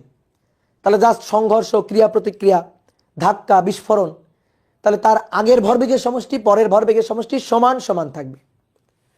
তাহলে এই যে বস্তুটা, মানে এই যে বালকটা, তার ভরকে আমি বললাম m1, এই বালকের ভরকে বললাম m2, নৌকার ভরকে বললাম m3। দেখো প্রথমে সবাই স্থির ছিল, তাহলে এর বেগ u1 ছিল 0, এর বেগ u2ও ছিল 0 আদিতে, ধাক্কার আগে, সংঘর্ষের আগে। নৌকাও স্থির ছিল, তাহলে নৌকার u3 বেগটা ছিল 0। এবার ধাক্কার পরে, তাহলে এটা তো m1 ভর, এইটা v1 বেগ, ধাক্কার পরে v1, ধাক্কার পরে এটা v2, এটা v2, এটা m2। তাহলে এই যে m3 ভরের নৌকাটি কত বেগে যাবে সেই v3টা আমাদের বের করতে বলছে। এইবার দেখো দুইজন বালক দুই দিকে লাফ দিয়ে পড়ছে না, এই বালক যেদিকে লাফ দিয়ে পড়ছে এই বালক তার বিপরীত দিকে লাফ দিয়ে পড়ছে। তো আমি এই দিকটাকে যদি প্লাস ধরে এই দিকটা হচ্ছে মাইনাস, তাহলে v1 হচ্ছে এটা মাইনাস, আর v2 হচ্ছে এটা, সরি v1টাকে প্লাস ধরি আর v2টা হচ্ছে মাইনাস, দিকটাকে ধরলাম। তাহলে এবার ভরবেগের সংরক্ষণশীলতা, summation of P initial summation of P final. তাহলে m1 u1 m2 u2 m3 u3, ধাক্কার আগে, সংঘর্ষের আগে, লাফ দেওয়ার আগে সবার ভরবেগের সমষ্টি, লাফ দেওয়ার পরে m1 v1 plus m2 v2 plus m3 v3, এটা লাফ দেওয়ার পরে। তাহলে এটা লাফ দেওয়ার আগে, এটা লাফ দেওয়ার পরে 0 প্লাস 0 প্লাস 0, কারণ m1 মানে u1 u2 u3 0।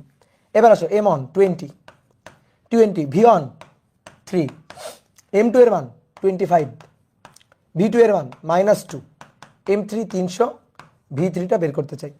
তাহলে অতএব v3 এটা সমান সমান 20 × 3 -50 10 10 ওই পাশে গেলে -10 ভাগ 300, তাহলে -10 ভাগ 300, তাহলে -0.0333 এত মিটার পার সেকেন্ড। এইটা বেগ। মাইনাস আসলো না প্লাস আসলো বলো তো, বলো।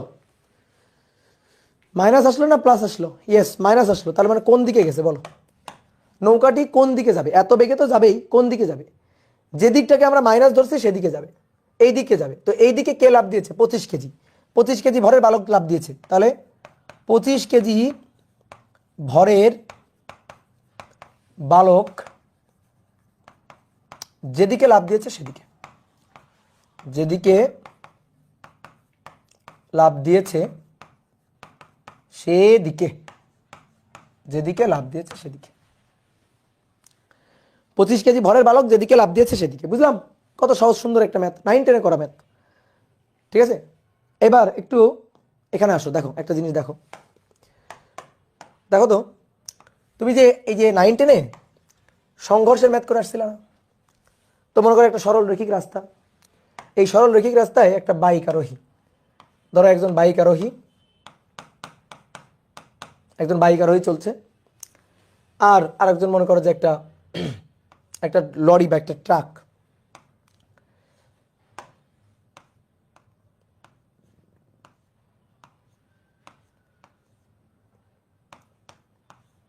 একটা ট্রাক আসতেছে। তো এবার প্রশ্ন হচ্ছে যে এই দুইটার মুখোমুখি সংঘর্ষ হইল, সংঘর্ষের পরে ধরো মিলিত হয়ে গেল। প্রশ্ন হচ্ছে মিলিত হয়ে তারা কোন দিকে যাবে? এটা নির্ধারণ করে কে? এটা নির্ধারণ করে কে? ধরো ভারী একটা ট্রাক, কম ভরের একটা মোটরসাইকেল, সংঘর্ষ হলো, সংঘর্ষের পরে মিলিত হয়ে গেল। কে কাকে ঠেলে নিয়ে যাবে? ট্রাক বাইককে ঠেলে নিয়ে যাবে, নাকি বাইক ট্রাককে ঠেলে নিয়ে যাবে মিলিত হয়ে? এটা নির্ধারণ করে কে? দেখো দুইটা বস্তুর মধ্যে সংঘর্ষ হয়েছে, সংঘর্ষ হইলে যে ভারী সেই কিন্তু হালকাটাকে ধাক্কা দিয়ে ঠেলে নিয়ে যাবে, ভারী সে হালকাটাকে ডোমিনেট করে ধাক্কা দিয়ে ঠেলে নিয়ে যাবে মিলিত হয়ে, তাই না? তাই না? নাকি যেটার বেগ বেশি সেইটা বাকিটাকে ধাক্কা দিয়ে নিয়ে চলে যাবে? বলো তো, তাহলে যেটার বেগ বেশি সে বাকিটাকে ধাক্কা নিয়ে যাবে, নাকি যেটার ভর বেশি সে বাকিটাকে ধাক্কা নিয়ে যাবে? উত্তর হচ্ছে যার বেগ বেশি সে ধাক্কা দিয়ে যাবে এমন কোনো কথা না, যার বেগ বেশি সে বাকিটাকে ধাক্কা, যার ভর বেশি সে বাকিটাকে ধাক্কা নিয়ে যাবে এমনও কোনো কথা নেই। তাহলে কে ডোমিনেট করবে? যার ভরবেগ বেশি, ভর এবং বেগের গুণফল যার বেশি। বুঝতে পারছো? ভর এবং বেগের গুণফল যার বেশি সে ডোমিনেট করবে। যেমন আমি একটা ম্যাথ যদি তোমার করাই, ধরো এই যে এদের মুখোমুখি সংঘর্ষ হইল, তো মনে করো এই বাইকের বেগ হচ্ছে 100 মিটার পার সেকেন্ড, বাইকের ভর হচ্ছে ধরো 200 কেজি, 200 কেজি বাইকের ভর। এই ট্রাকের ভর হচ্ছে 400 কেজি, ট্রাকের ভর 400 কেজি। আর ট্রাকের বেগটা হচ্ছে ট্রাকের বেগটা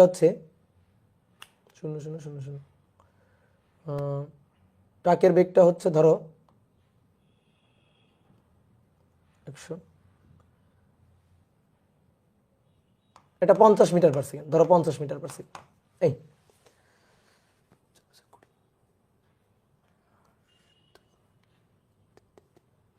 হ্যাঁ হলো, ধরো এরা মিলিত হয়ে গেল, তো মিলিত হয়ে কে কাকে কোন দিকে নিয়ে যাবে? মিলিত হয়ে গেলে তাহলে দেখো 200, এই যে সংঘর্ষের আগে আর সংঘর্ষের আগে এর জন্য m1 e1, এটা m1 আর এই বেগটা u1, আর এটা m2, এই বেগটা u2। সংঘর্ষের আগে কিন্তু এটা, তাহলে u1টা যদি আমি পজিটিভ ধরি, এই দিকটা যদি আমি পজিটিভ চিন্তা করি, তাহলে এই দিকটা নেগেটিভ, তাহলে এটা কিন্তু নেগেটিভ। এবার সংঘর্ষের পরে তো মিলিত হয়ে গেল, আচ্ছা নিচে রাখি, এটা সংঘর্ষের পরে মিলিত হয়ে গেল।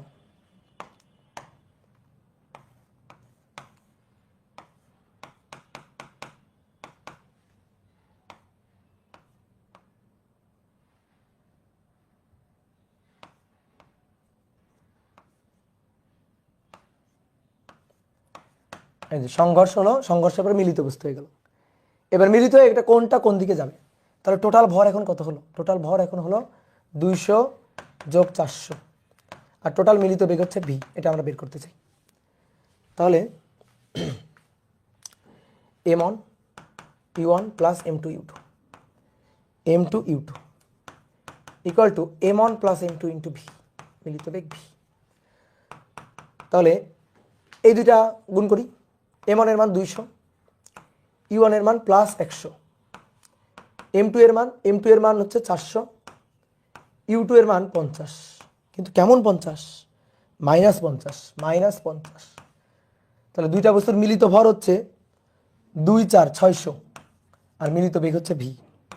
তাহলে অতএব মিলিত বেগ ভি বের করব, মিলিত বেগ ভি বের করব। তাহলে 200 গুণ 100, 200 গুণ 100 বিয়োগ 400 গুণ -50, ঠিক আছে, এটা ভাগ 600। তাহলে ভি হচ্ছে 66.66 এত মিটার পার সেকেন্ড, তাই না? এটা আসছে না, বলো তো? 0 হবে?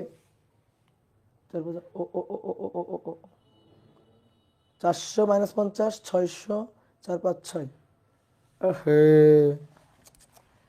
তো 0 হয়ে গেছে। হ্যাঁ 0 হয়ে গেছে, সরি 0 হয়ে গেছে, আমার ক্যালকুলেটর ভুল অ্যান্সার দিছে।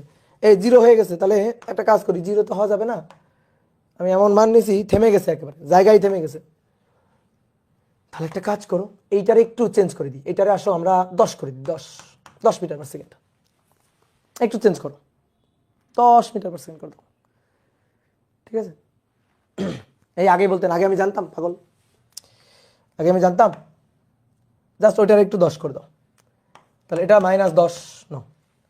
তাহলে 200 গুণ 100 বিয়োগ 400 গুণ 10 ভাগ 600। তাহলে কত আসছে এবার? এবার দেখো, ভি ইকুয়াল টু প্লাস 26.66 এত মিটার পার সেকেন্ড আসছে। দেখো এবার, হ্যাঁ 26.66 মিটার পার সেকেন্ড আসছে।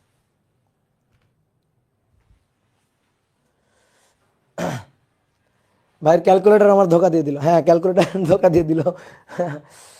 এবার আসো, বেগের মানটা প্লাস আসছে, তাহলে কোন দিকে চলবে? যে দিকটাকে আমরা প্লাস ধরছিলাম এই দিকটা, অর্থাৎ বাইক যেদিকে যাচ্ছিল, বাইক যেদিকে যাচ্ছিল, বাইক যেদিকে যাচ্ছিল, ঠিক আছে, বাইক যেদিকে যাচ্ছিল। অনেকের কাছে মনে হতো ভাই বাইক তো হালকা, ট্রাক ওটা তো ভারী বেশি, হ্যাঁ এটা 200 এটা 400 দ্বিগুণ ভারী, কিন্তু ওর বেগের অবস্থা দেখছো 10, খুবই কম বেগ। আর এর বেগ দেখছো 100 মিটার পার সেকেন্ড, ধাক্কা দিয়ে মিলিত হয়ে ঠেলে নিয়ে চলে গেছে। তো এই হচ্ছে ঘটনা। এইবার আসো দেখো, কে কাকে ডোমিনেট করবে? যার ভর বেগ বেশি হবে সে যা চাইবে তাই হবে। কোন দিকে যাবে, ব্যাপারটা হচ্ছে কোন দিকে যাবে। ভরবেগ যার বেশি, যার ভরবেগ বেশি সে যা চাইবে তাই হবে। তাহলে এর ভরবেগ হচ্ছে 0.0002, তাহলে 2 এর পরে 4টা শূন্য, এর ভরবেগ 2 এর পরে 1 2 3 4 4টা শূন্য, 20,000। এর ভরবেগ কত? এর ভরবেগ হচ্ছে 4 এর পরে 3টা শূন্য, 4 এর পরে 1 2 3টা শূন্য, বুঝলা? তাহলে এই দুইটার মধ্যে কার ভরবেগটা বেশি? এর ভরবেগ বেশি, তাহলে বাইকের ভরবেগ বেশি। এই দেখো বাইকের ভরবেগটা বেশি, তাহলে বাইক যা চাইবে তাই হবে, অর্থাৎ বাইক যেদিকে চলতেছিল সে বাকিটাকে ধরে ধাক্কা দিয়ে ঠেলে নিয়ে ওইদিকে চলে যাবে, সে যা চাইবে তাই হবে। ওকে, তাহলে এবার আসো তো এই ম্যাথটা ওই সেন্সে বলো তো দেখি। দেখো তো এই বালকটা লাভ দিছে এদিকে, 20 কেজি ভরের বালক 3 মিটার পার সেকেন্ড বেগে লাভ দিছে, তাহলে এর ভরবেগ কত? 20 কেজি, তাহলে 3 দুগুণে 6 60, এর ভরবেগ 60। 25 2, এর ভরবেগ 50, এর ভরবেগ 50। তাহলে কার ভরবেগ বেশি? ওর ভরবেগ বেশি, এর ভরবেগ তো 50, তাহলে 60 বেশি। তাহলে 60, এ যা চাইবে তাই হবে, এ যা চাইবে, এ যেদিকে লাভ দিছে সেই দিকে যাবে তা না। আমি কি বলছি? যা চাইবে তাই হবে, এ যা চাইছে তাই হবে। চিন্তা করো তো, ও কি চাইছে? ও চাইছে এইদিকে লাভ দিয়ে পড়ে, এইদিকে লাভ দিয়ে পড়ে নৌকাটাকে পিছনে ঠেলে দিতে, ও এটা চাইছে। আর এ চাইছে এদিকে লাভ দিয়ে পড়ে এদিকে লাভ দিলে নৌকাটা এদিকে পাঠাই দিবে, এইদিকে লাভ দিয়ে পড়লে নৌকাটা ঠেলে দিকে সরাই দিবে, এটা চাইছে। তাহলে কার ইচ্ছাটা পূরণ হবে? যার ভরবেগটা বেশি তার ইচ্ছাটাই পূরণ হবে। এর ভরবেগটা বেশি, এই কারণে এদিকে লাফ দিয়ে পড়লে নৌকাটা পিছন দিকে সরে যাবে, অর্থাৎ নৌকাটা এই দিকে চলে আসবে, অর্থাৎ মাইনাসের দিকে যাবে। দেখো মাইনাসের দিকে গেছে, বেগের মানটা মাইনাস হয়েছে। বুঝলা?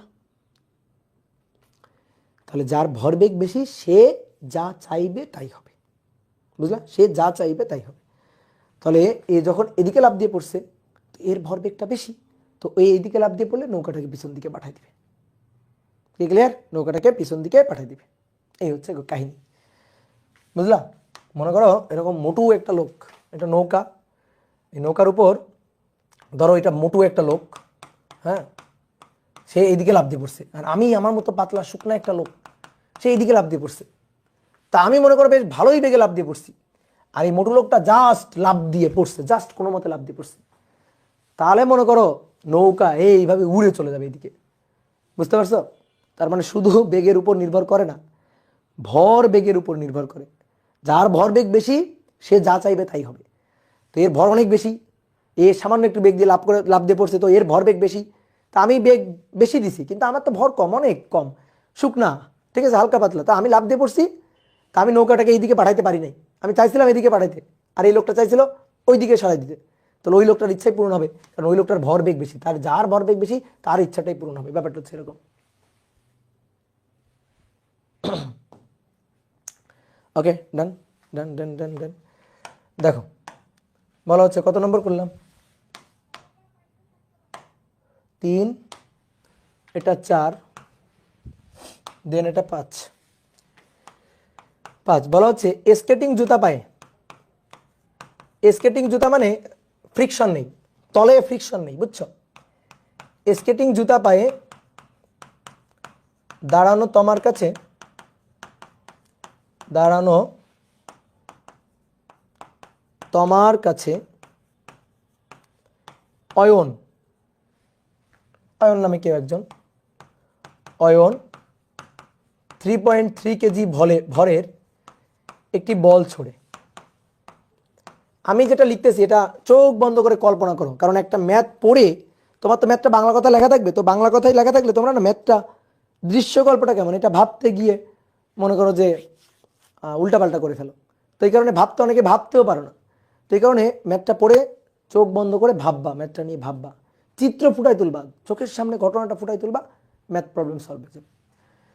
তো বলা হচ্ছে স্কেটিং জুতা পায়ে দাঁড়ানো তোমার কাছে অয়ন 3.3 কেজি ভরের একটি বল ছোড়ে, বল ছোড়ে, তোমার ভর 48 কেজি।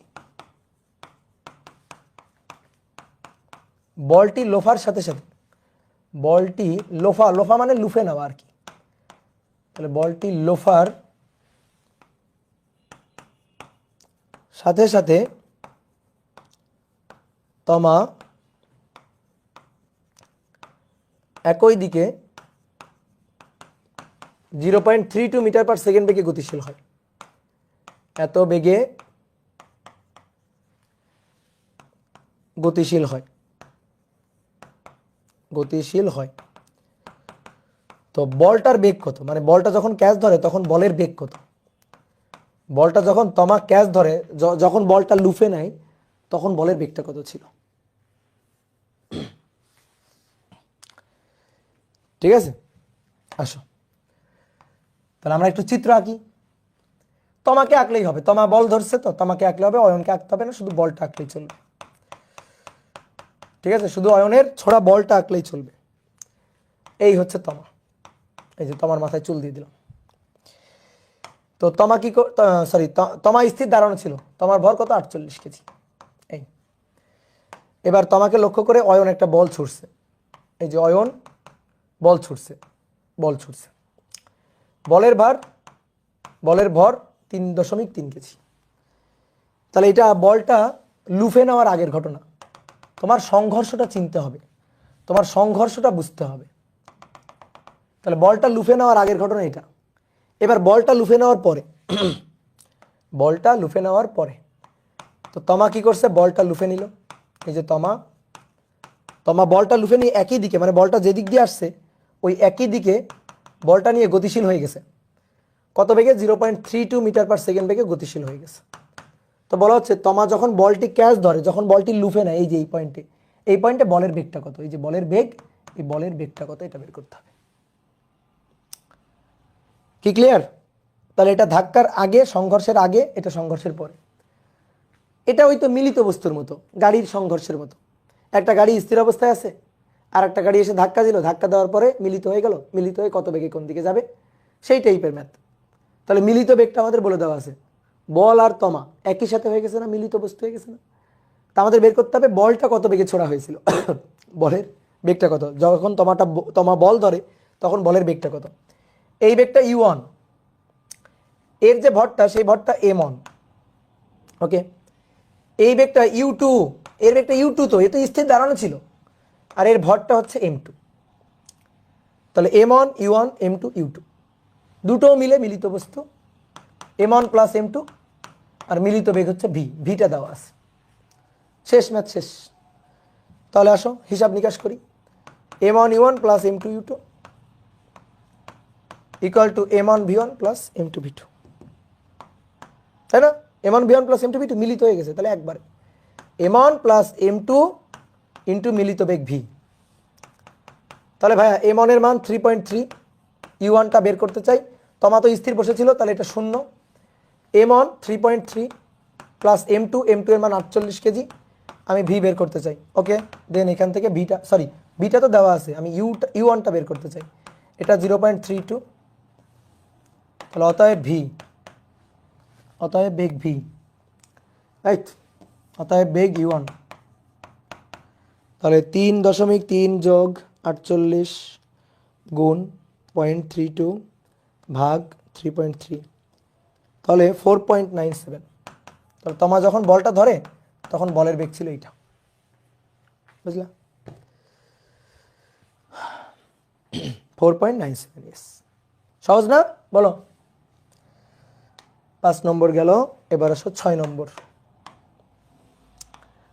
6 নম্বর, ধরো তুমি একদিন সুন্দরবন ঘুরতে গেছো, সুন্দরবন ঘুরতে গেছো, ঘুরতে গিয়ে ধরো যে তোমার ইচ্ছা হয়েছে একটু বাঘ শিকার করবা, বাঘ শিকার করবা, বাঘ গুলি করবা। তো তুমি একটা বাঘের মানে সামনাসামনি হয়ে গেছো হঠাৎ করে, একটা বাঘ। তাহলে দেখো ভালো করে খেয়াল করো, আমি চিত্র আঁকতেছি, প্রশ্নটা লিখতেছি না। তাহলে তুমি একটা বাঘের সম্মুখীন হয়েছো, তাহলে তোমার সামনে একটা বাঘ, তো আমি বাঘটাকে আঁকতেছি। ধরো এইটা হচ্ছে বাঘ, এই বাঘটা তোমার দিকে ধেয়ে আসতেছে, বাঘটা, ঠিক আছে? এই যে বাঘ তোমার দিকে ধেয়ে আসছে, তো তুমি বাঘটাকে লক্ষ্য করে গুলি ছুটছো, তুমি বাঘটাকে লক্ষ্য করে বন্দুক থেকে গুলি ছুটতেছো, বন্দুক থেকে একটার পর একটা, একটার পর একটা গুলি ছুটতেছো, এভাবে গুলি ছুটতেছো তুমি বাঘটাকে লক্ষ্য করে, ওকে। এই বাঘের ভর 40 কেজি, অনেক দিন খাইতে পায় না, খুবই ক্ষুধার্ত বাঘ। আর বাঘটা ধেয়ে আসতেছে 10 মিটার পার সেকেন্ড বেগে তোমার দিকে ধেয়ে আসতেছে, 10 মিটার পার সেকেন্ড বেগে তোমার দিকে ধেয়ে আসতেছে বাঘটা। তুমি কি করছো? তোমার কাছে রাইফেল আছে, বন্দুক আছে, তুমি বন্দুক থেকে গুলি ছোড়া শুরু করে দিছো। তো গুলিগুলার ভর, প্রত্যেকটা গুলির ভর 50 গ্রাম, এবং গুলিগুলা ছুটতেছো তুমি 800 মিটার পার সেকেন্ড বেগে গুলি ছুটতেছো। তো প্রশ্ন হচ্ছে, এইভাবে তুমি গুলি ছুড়ে বাঘটাকে, মানে কতগুলো গুলি ছুড়ে তুমি বাঘটাকে থামাতে পারবে? কতগুলো গুলি ছুড়ে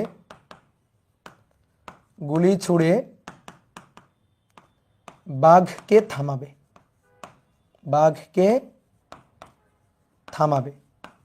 কতগুলো গুলি ছুড়ে তুমি বাঘটাকে থামাবে? একজন শিকারীর দিকে 40 কেজি ভরের একটি বাঘ 10 মিটার পার সেকেন্ড বেগে ধেয়ে আসছে। শিকারী বাঘটিকে লক্ষ্য করে তার বন্দুক থেকে 800 মিটার পার সেকেন্ড বেগে 50 গ্রাম ভরের বুলেট ছোড়া শুরু করলো। শিকারী যদি বাঘটাকে থামাতে চায় তাহলে কতটি বুলেট ছুটতে হবে? তো এটা তুমি একটু ওই মানে বায়োলজি দিয়ে চিন্তা করলে হবে না, যে ভাই ধরেন শিকারী একেবারে বাঘের মাথায় জায়গা বরাবর একটা গুলি করে দিছে, তো জায়গা বরাবর গুলি করে দিলে তো মনে করেন যে ঠিক জায়গায় গুলি করে দিলে তো বাঘ শেষ, এক গুলিতেই শেষ। তো কথা হচ্ছে এক গুলিতে শেষ করা যাবে না। এই বাঘটা হচ্ছে রোবোটিক বাঘ, ফিজিক্স দিয়ে চিন্তা করতে হবে, ফিজিক্স দিয়ে লজিক দিয়ে চিন্তা করতে হবে তোমার, ঠিক আছে? বাঘের মাথায় গুলি করে দিলাম, বাঘ চিৎপটাং হয়ে গেছে, ওইসব কথা বলা যাবে না। তাহলে বাঘটাকে থামাইতে গেলে কতগুলো গুলি ছুটতে হবে, এটা ফিজিক্সের লজিক দিয়ে তোমাকে চিন্তা করতে হবে, ভরবেগের সংরক্ষণশীলতার লজিক দিয়ে তোমাকে চিন্তা করতে হবে। তাহলে দেখো আসো, বুঝতে পারো কিনা সংঘর্ষ কোথায়? এই গুলি আর বাঘের সংঘর্ষ, সংঘর্ষে বাঘ আর গুলি একসাথে মিলে মিলিত বস্তু হয়ে যাচ্ছে।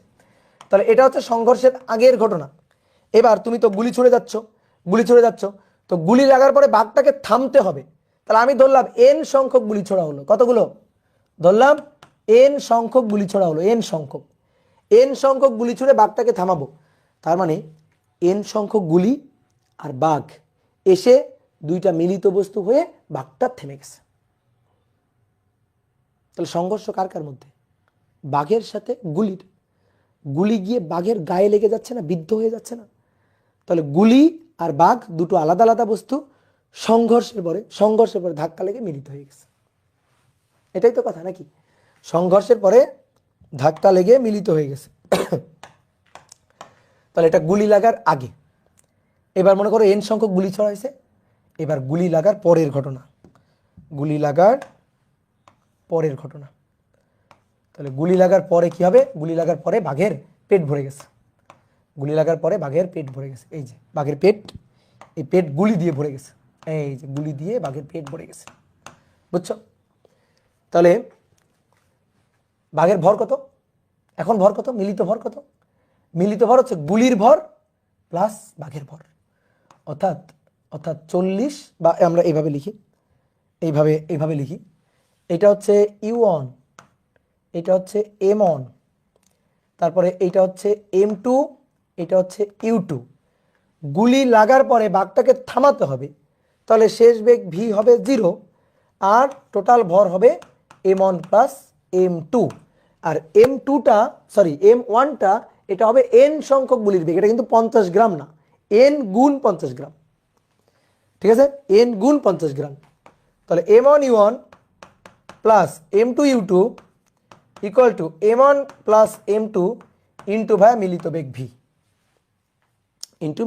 V, তাহলে আসো M1 কতগুলো? N সংখ্যক, প্রত্যেকটা গুলির ভর কত? 50 গ্রাম। তাহলে N সংখ্যক 50 গ্রাম, 50 গুণ 10⁻³ U1 এর মান কত? 800। তাহলে আমি ধরি এই দিকটা প্লাস, সো এই দিকটা তাহলে মাইনাস, তাহলে 800 আগে মাইনাস, 800 আগে হ্যাঁ প্লাস। এবার M2 হচ্ছে 40 কেজি, 40 কেজি ভরের বাঘ এদিকে যাচ্ছে, তাহলে বাঘের বেগটা ঋণাত্মক দিকে, সো বাঘের বেগটা -10। এবার M1 প্লাস M2 হচ্ছে N 50 গুণ 10⁻³ প্লাস বাঘের ভর 40, এইটা মিলিত বেগ V থেমে যাবে, বাঘটা থেমে যাবে 0। তাহলে সবই জানি, শুধু জানি না এনের মান, এটা তো 0, এটা তো পুরোটাই 0। তাহলে অতএব N বের করব। N হচ্ছে 400 ভাগ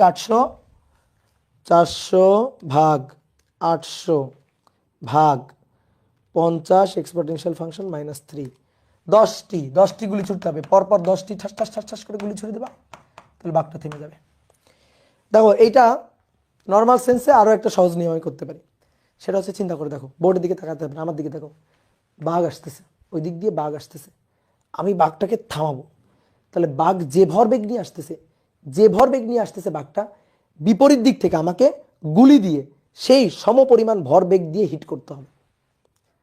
তাহলে বাঘটা আসতেছে, বাঘের ভর আছে 40 কেজি, বাঘের বেগ আছে 10 মিটার পার সেকেন্ড, তাহলে বাঘের ভরবেগ 400 কেজি মিটার পার সেকেন্ড, এটা হচ্ছে বাঘের ভরবেগ।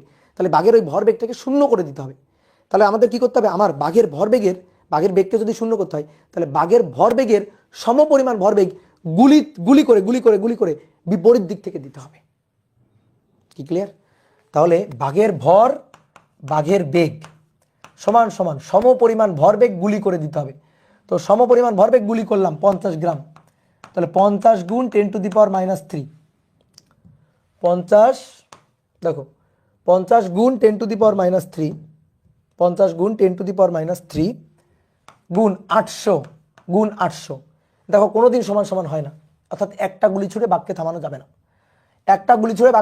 না, তাহলে N সংখ্যক গুলি ছুটতে হবে, তাহলে গুণ N, এই যে গুণ N। তাহলে সবই জানি না এন এর মানটা বের করো, দেখো এন এর মান 10টি, এন এর মান বের করলে দেখবা এন এর মান আসবে 10টি, বুঝলা?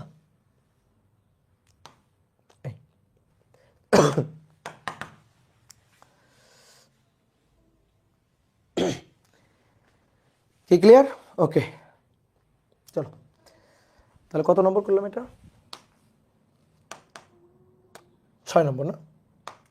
6 7। দেখো 7 নম্বর খুবই খুবই খুবই খুবই ইম্পর্টেন্ট একটা ম্যাথ।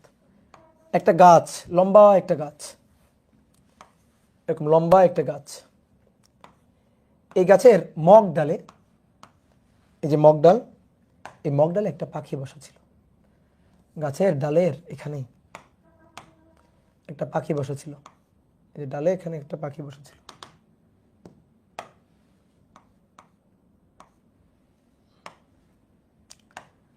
তো এই হচ্ছে পাখিটা।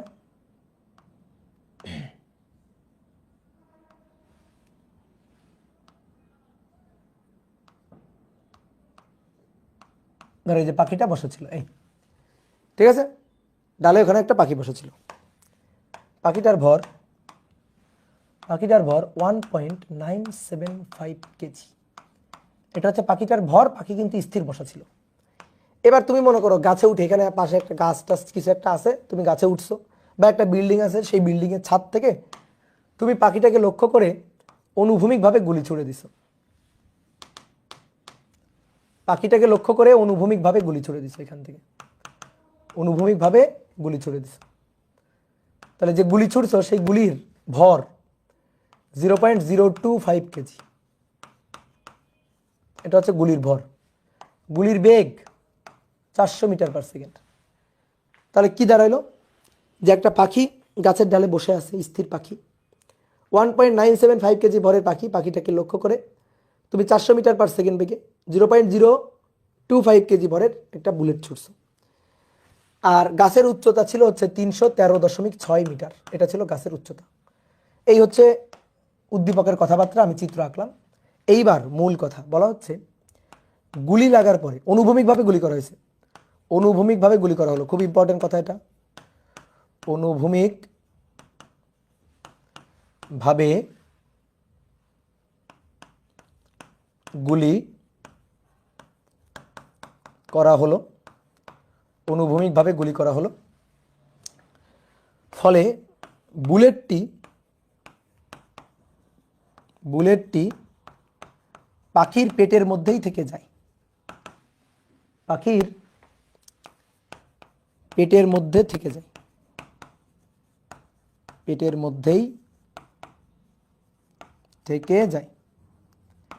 তাহলে বলা হচ্ছে যে গাছের গোড়া থেকে কত দূরে গিয়ে পড়বে, কত অনুভূমিক দূরে গিয়ে পাখিটা পড়বে, কত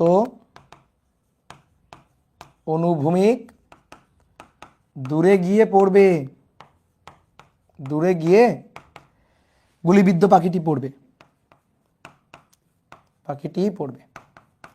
দেখো কত অমানবিক একটা ম্যাথ করতে হচ্ছে, ঠিক আছে? এই হচ্ছে প্রশ্ন।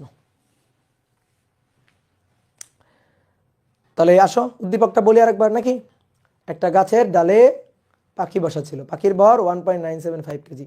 পাখিটাকে লক্ষ্য করে 400 মিটার পার সেকেন্ড বেগে গুলি করা হলো। অনুভূমিকভাবে গুলি করা হয়েছে, গুলির বেগ 0.025 কেজি। গাছের উচ্চতা হচ্ছে 313.6 মিটার। এটা গাছের উচ্চতা দেওয়া আছে, তাই তো?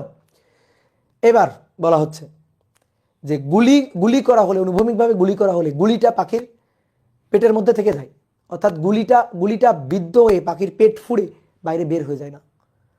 তার মানে কিসের ইঙ্গিত দিল বলো তো? কিসের ইঙ্গিত দিল একটু চিন্তা করো তো। গুলিটা পাখির পেটের মধ্যে থেকে যায়, তার মানে মিলিত বস্তু হয়ে যায়, সংঘর্ষের পরে মিলিত বস্তু হয়ে যায়। কি ক্লিয়ার? এখন বলছে পাখিটা, গুলিবিদ্ধ পাখিটা, সেটা গাছের গোড়া থেকে কত অনুভূমিক দূরে গিয়ে পড়বে, কত অনুভূমিক দূরে গিয়ে পড়বে, কোথায় গিয়ে পড়বে? তো প্রথমে এই কত অনুভূমিক দূরে গিয়ে পড়বে এটা বাদ দাও। দুটো কনসেপ্টকে মিলানো হয়েছে, একটা হচ্ছে ভরবেগের সংরক্ষণশীলতা আর একটা হচ্ছে প্রজেক্টাইল মোশন। দুইটা কনসেপ্টকে একসাথে মিশানো হয়েছে। তাহলে আসো দেখো, গুলি করা হলো, এইভাবে গুলি করা হলো, গুলিটা এসে পাখির পেটের মধ্যে থেকে গেল। এই যে গুলিটা পাখির পেটের মধ্যে থেকে গেল, এই তাহলে যখনই গুলিটা পাখির পেটের মধ্যে থেকে গেছে, তখন দেখো তো গুলি সহ গুলিবিদ্ধ পাখিটার, গুলি সহ পাখির মিলিত বেগ এটা না? গুলি সহ পাখির মিলিত বেগ এটা, এই যে অনুভূমিক বেগ। কেন অনুভূমিক বেগ বলছেই তো, অনুভূমিকভাবে গুলি করা হলো। তাহলে গুলিবিদ্ধ পাখির মিলিত বেগ হচ্ছে এইটা হচ্ছে গুলিবিদ্ধ পাখির মিলিত বেগ। মিলিত বেগটা হচ্ছে ইউ। ওকে, মিলিত বেগটা হচ্ছে ইউ। তাহলে এই ইউ বেগ নিয়ে আজীবন এভাবে চলে যাবে? জীবনেও না। ইউ বেগ নিয়ে একটু পরে প্রজেক্টাইল হয়ে নিচে পড়বে, ঠিক আছে, প্রাসের গতি হয়ে নিচে পড়বে, বুঝলা? তো আমরা প্রাসের গতিতে পরে যাচ্ছি। আগে তুমি আমাকে বলো ইউটা কত, মিলিত বেগটা কত? মিলিত বেগ দেখো, গুলির ভর m1, গুলির ভর তো নিচে, গুলির ভর m1, গুলির বেগ u1, পাখির ভর m2, পাখি স্থির বসা ছিল, তাহলে পাখির বেগ u2 0, পাখি তো স্থির বসা ছিল। এবার মিলিত হয়ে যাওয়ার পরে মিলিত ভর m1 প্লাস m2 এবং মিলিত বেগ হচ্ছে u, এবং মিলিত বেগটা হচ্ছে u। তাহলে এবার আসো, এইভাবে গিয়ে নিচে পড়বে না? বলো, এইভাবে গিয়ে নিচে পড়বে না? পাখিটা এইভাবে, গুলিবিদ্ধ পাখিটা এইভাবে গিয়ে নিচে পড়বে। তাহলে অনুভূমিকভাবে এই বেগটা অনুভূমিকভাবে গুলি করা হয়েছে, গুলিবিদ্ধ পাখির বেগটা অনুভূমিক। আচ্ছা, অনুভূমিক যদি হয় তাহলে অনুভূমিকের সাথে নিক্ষেপ কোণ 0 ডিগ্রি না? 0 ডিগ্রি কোণে নিক্ষিপ্ত প্রাস, সবচেয়ে সহজ প্রাস। প্রজেক্টাইল মোশন আশা করি তোমরা জানো, প্রাসের গতি পড়ছো। এইখান থেকে যদি এখানে এসে পড়ে তাহলে অনুভূমিকভাবে অতিক্রান্ত দূরত্ব এইটা হচ্ছে x, আর উলম্বভাবে অতিক্রান্ত দূরত্ব এইটা হচ্ছে y। আমি ধরে নিচ্ছি তুমি প্রাসের গতি জানো, ঠিক আছে? তাহলে আমাদের কাজ হচ্ছে প্রথমে ইউ বের করা, ইউটা বের করা, তারপরে y দেওয়া আছে, দেন কোনো না কোনোভাবে x বের করা, এটাই আমাদের টার্গেট। ভরবেগের সংরক্ষণশীলতার সাথে একটু প্রাসের গতি মিশায় খিচুড়ি রান্না করা হয়েছে, আর কিছুই না। তাহলে দেখো তো, আগে আমরা ইউটা, মিলিত বেগটা বের করতে পারি কিনা? তাহলে m1 u1 plus m2 u2 equal to m1 v1 plus m2 v2, ঠিক আছে? m1 v1 plus m2 v2, কিন্তু মিলিত বেগ m1 প্লাস m2 ইন্টু মিলিত বেগ v। নর্মালি মিলিত বেগ তো আমরা v দিই, কিন্তু এখানে মিলিত বেগটাকে u দিয়ে লিখছি, সো u দিলাম, কোনো সমস্যা নেই। m1 0.025, u1 400, m2 1.975, u2 0, m1 plus m2 এই দুইটা যোগ করে দাও, 1.975 প্লাস 0.025, এই যে বেগ ইউ। তাহলে অতএব বেগ ইউটা বের করব, 0.025 ইন্টু 400 যোগ 1.97, এটা তো 0, সরি, ভাগ 1.975 প্লাস 0.025, তাহলে বেগের মান 5 মিটার পার সেকেন্ড। দেখো এই যে, এইবার প্রজেক্টাইল মোশন ভুলে যাও, এবার প্রজেক্টাইল মোশন, ইউ এর মান বের করা হয়েছে, ওকে, এবার প্রজেক্টাইল মোশন অর্থাৎ প্রাসের গতির ম্যাথ। তাহলে প্রজেক্টাইল মোশনের ম্যাথ আমরা কিভাবে করি বলো? এক্স বের করতে হবে, এক্স বের করতে গেলে আমাদের লাগবে ইউ কস থেটা টি, এটা হচ্ছে সূত্র। তো কস তো 0, তার মানে ut, cos 0t, that means ut. কিন্তু ইউ জানি, টি তো জানি না, ইউ এর মান 5 জানি, কিন্তু টি তো জানি না, তাহলে টি এর মানটা দরকার। ওকে, গুড, বুঝলাম, টি এর মানটা দরকার। তো চলো টি এর মানটা বের করবো। কেমনে টি এর মানটা বের করবো? কিভাবে টি এর মানটা বের করবো? ওয়াই দেওয়া আছে, তাহলে y equal to u sine 0 মানে 0, তারপরে হাফ জিটি স্কয়ার, ঠিক আছে? অনুভূমিকভাবে নিক্ষিপ্ত প্রাসের ক্ষেত্রে এটা একটা মানে আত্মার সাথে মিশে থাকা সূত্র, এবং মনে করো অন্যান্য অধ্যায়ের জন্য সবচেয়ে বেশি লাগে এটা, কারণ এটা সহজ টাইপ। তো তাহলে অন্যান্য কোনো লজিক যদি এর সাথে মিশাই, তো যাতে ম্যাথটা কঠিন না হয়। 313.6, তাহলে 313.6 হাফ জি মানে 4.9 এবং টি স্কয়ার, দেন এখান থেকে টি এর মান পাবো, 313.6 ভাগ 4.9 রুট, এবার অ্যান্সার 8 সেকেন্ড। বা সুন্দর উত্তর আসতেছে তো। তাহলে এখানে এবার টি এর মানটা নিয়ে বসাই দিবা 8। তাহলে গাছের গোড়া থেকে অনুভূমিকভাবে 40 মিটার দূরে গিয়ে পাখি, গুলিবিদ্ধ পাখিটা পড়বে, এই বুঝছো? বলো বাঁচতে পেরেছ কিনা? জি, ঠিক আছে। তো চলো আরেকটা জিনিস পড়ে আজকে শেষ করে দিই, যেটা হচ্ছে গুলি বন্দুকের ক্ষেত্রে, গুলি ও বন্দুকের ক্ষেত্রে এটার ম্যাথ তুমি করবে, আমি জাস্ট থিওরিটা একটু আলোচনা করে দিই। গুলি ও বন্দুকের ক্ষেত্রে আমরা একটা সূত্র জানি না, যে এম বড় ভি মাইনাস এম ছোট ভি, জানি না? তো গুলি বন্দুকের ক্ষেত্রে এটা কিভাবে আসে এটা একটু আমরা বুঝতে চাই, দেখতে চাই। তো দেখো, এটা একটা বন্দুক, এটা একটা বন্দুক, এই বন্দুক থেকে গুলি করা হবে, বন্দুক থেকে গুলি করা হবে। তাহলে প্রথমে দেখো গুলি করার আগে, তো গুলি করার আগে হচ্ছে এটা, গুলি করার আগের ঘটনা এটা।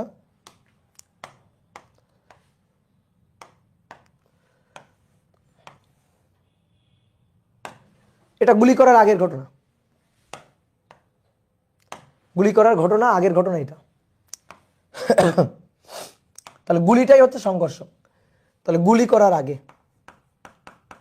গুলি করার আগে এবং গুলি করার পরে, সংঘর্ষের আগে, সংঘর্ষের পরে, ধাক্কার আগে, ধাক্কার পরে, বিস্ফোরণের আগে, বিস্ফোরণের পরে। তাহলে গুলিটা কোথায় আছে? গুলিটা আছে, গুলিটা আছে বন্দুকের মধ্যে, এই যে বসে আছে এখানে গুলিটা। তাহলে দেখো বন্দুকের ভর, বন্দুকের যে ভরটা এইটাকে আমরা বললাম m1, বন্দুকের যে বেগটা, আদি যে বেগটা, এটাকে আমরা বললাম e1। গুলির যে ভরটা, গুলির গুলির m2, গুলির যে বেগটা সেটাকে আমরা বললাম u2। তো প্রথমে দেখো যে গুলির যে ভরটা সেটা m2, তো কিন্তু গুলি তো স্থির আছে, গুলি বন্দুকের মধ্যে বসা, আমিও গুলি করি নাই, তাহলে বন্দুকও স্থির আছে, গুলিটাও স্থির আছে, বন্দুকও স্থির আছে, গুলিটাও স্থির আছে। তাহলে u2 0, গুলি করার আগে u1 ও 0, বুঝলাম?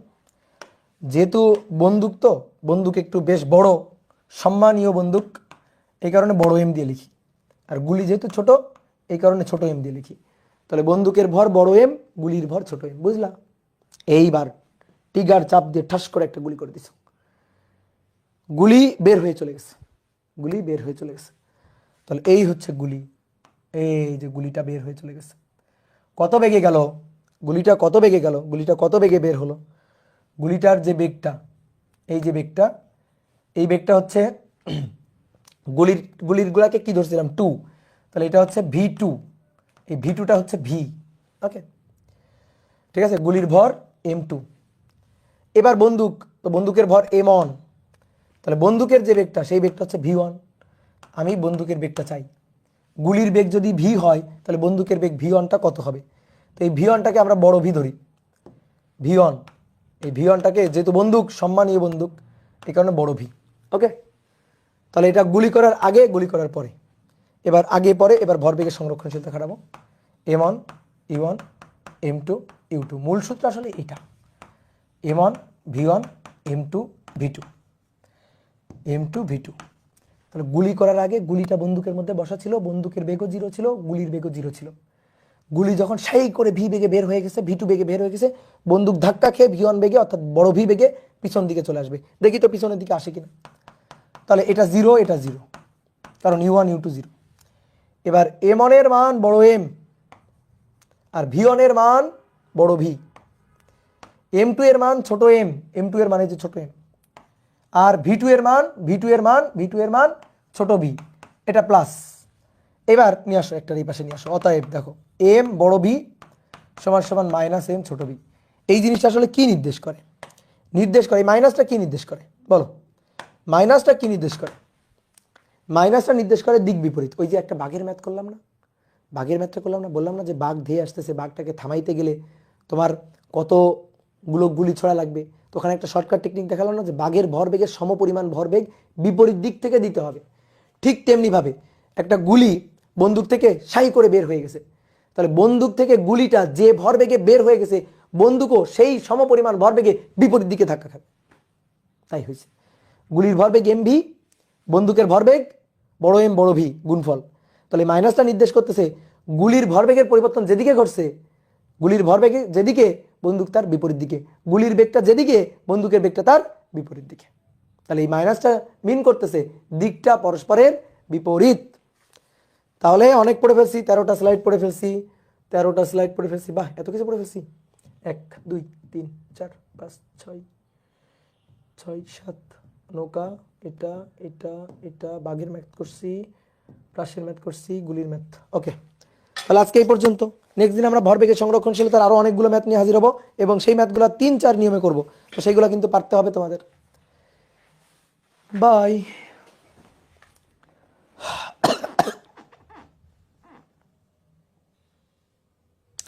কে সমান সমান 1 হয় কেন? বলের একক নিউটনের সংজ্ঞা দিতে গিয়ে আমরা কে এর মান 1 ধরি।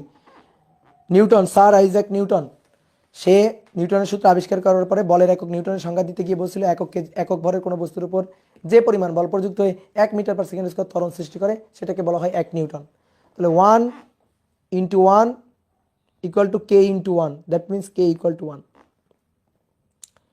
স্থির তড়িৎ কবে ভাই কবে? এই স্থির তড়িৎ এখানে আসতেছে কেন? ঘর্ষণ বাল করা বান্না, এই তুমি আগে বাংলা লেখো ভালো করে। ঘর্ষণ বল পরে করাবো।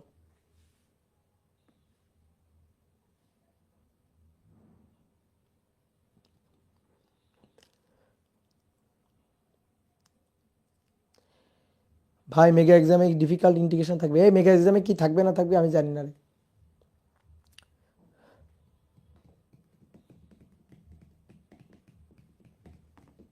সব টাকলা ভাষাতে লিখতেছে। এই ভালো বাংলা ভাষায় লিখো, এরকম টাকলা ভাষায় লিখিও না।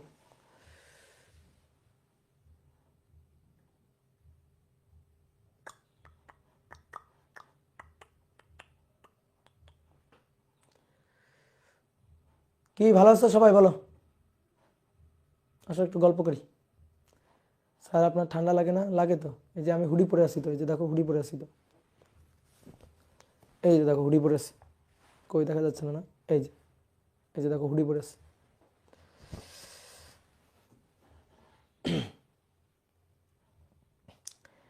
টাকলা মুরাদ, টাকলা মুরাদ, মুরাদ টাকলা। রোবোটিক বাঘ, হ্যাঁ রোবোটিক বাঘ। 7 নং শেষে বুঝো নাই? আর একটু দেখে নাও, টানা টানা দেখে নাও, বুঝে যাবা।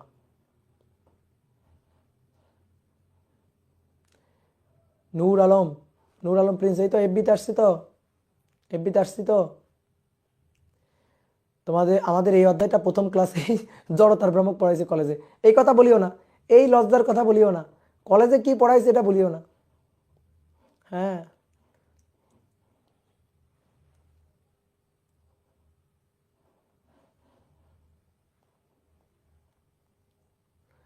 ও প্রজেক্টাইলের ম্যাথে ওয়াই নেগেটিভ হইতো না? আচ্ছা, প্রজেক্টাইলের ম্যাথে ওয়াই যদি নেগেটিভ হয়, জি এর আগেও তো নেগেটিভ। ওয়াই নেগেটিভ, জিও নেগেটিভ, 2 নেগেটিভ, কাটাকাটি, 2 নেগেটিভ মরে গেছে। দাদা কি এটা? বিয়ে, বিয়ে কবে করবেন? বিয়ে আর বিয়ে,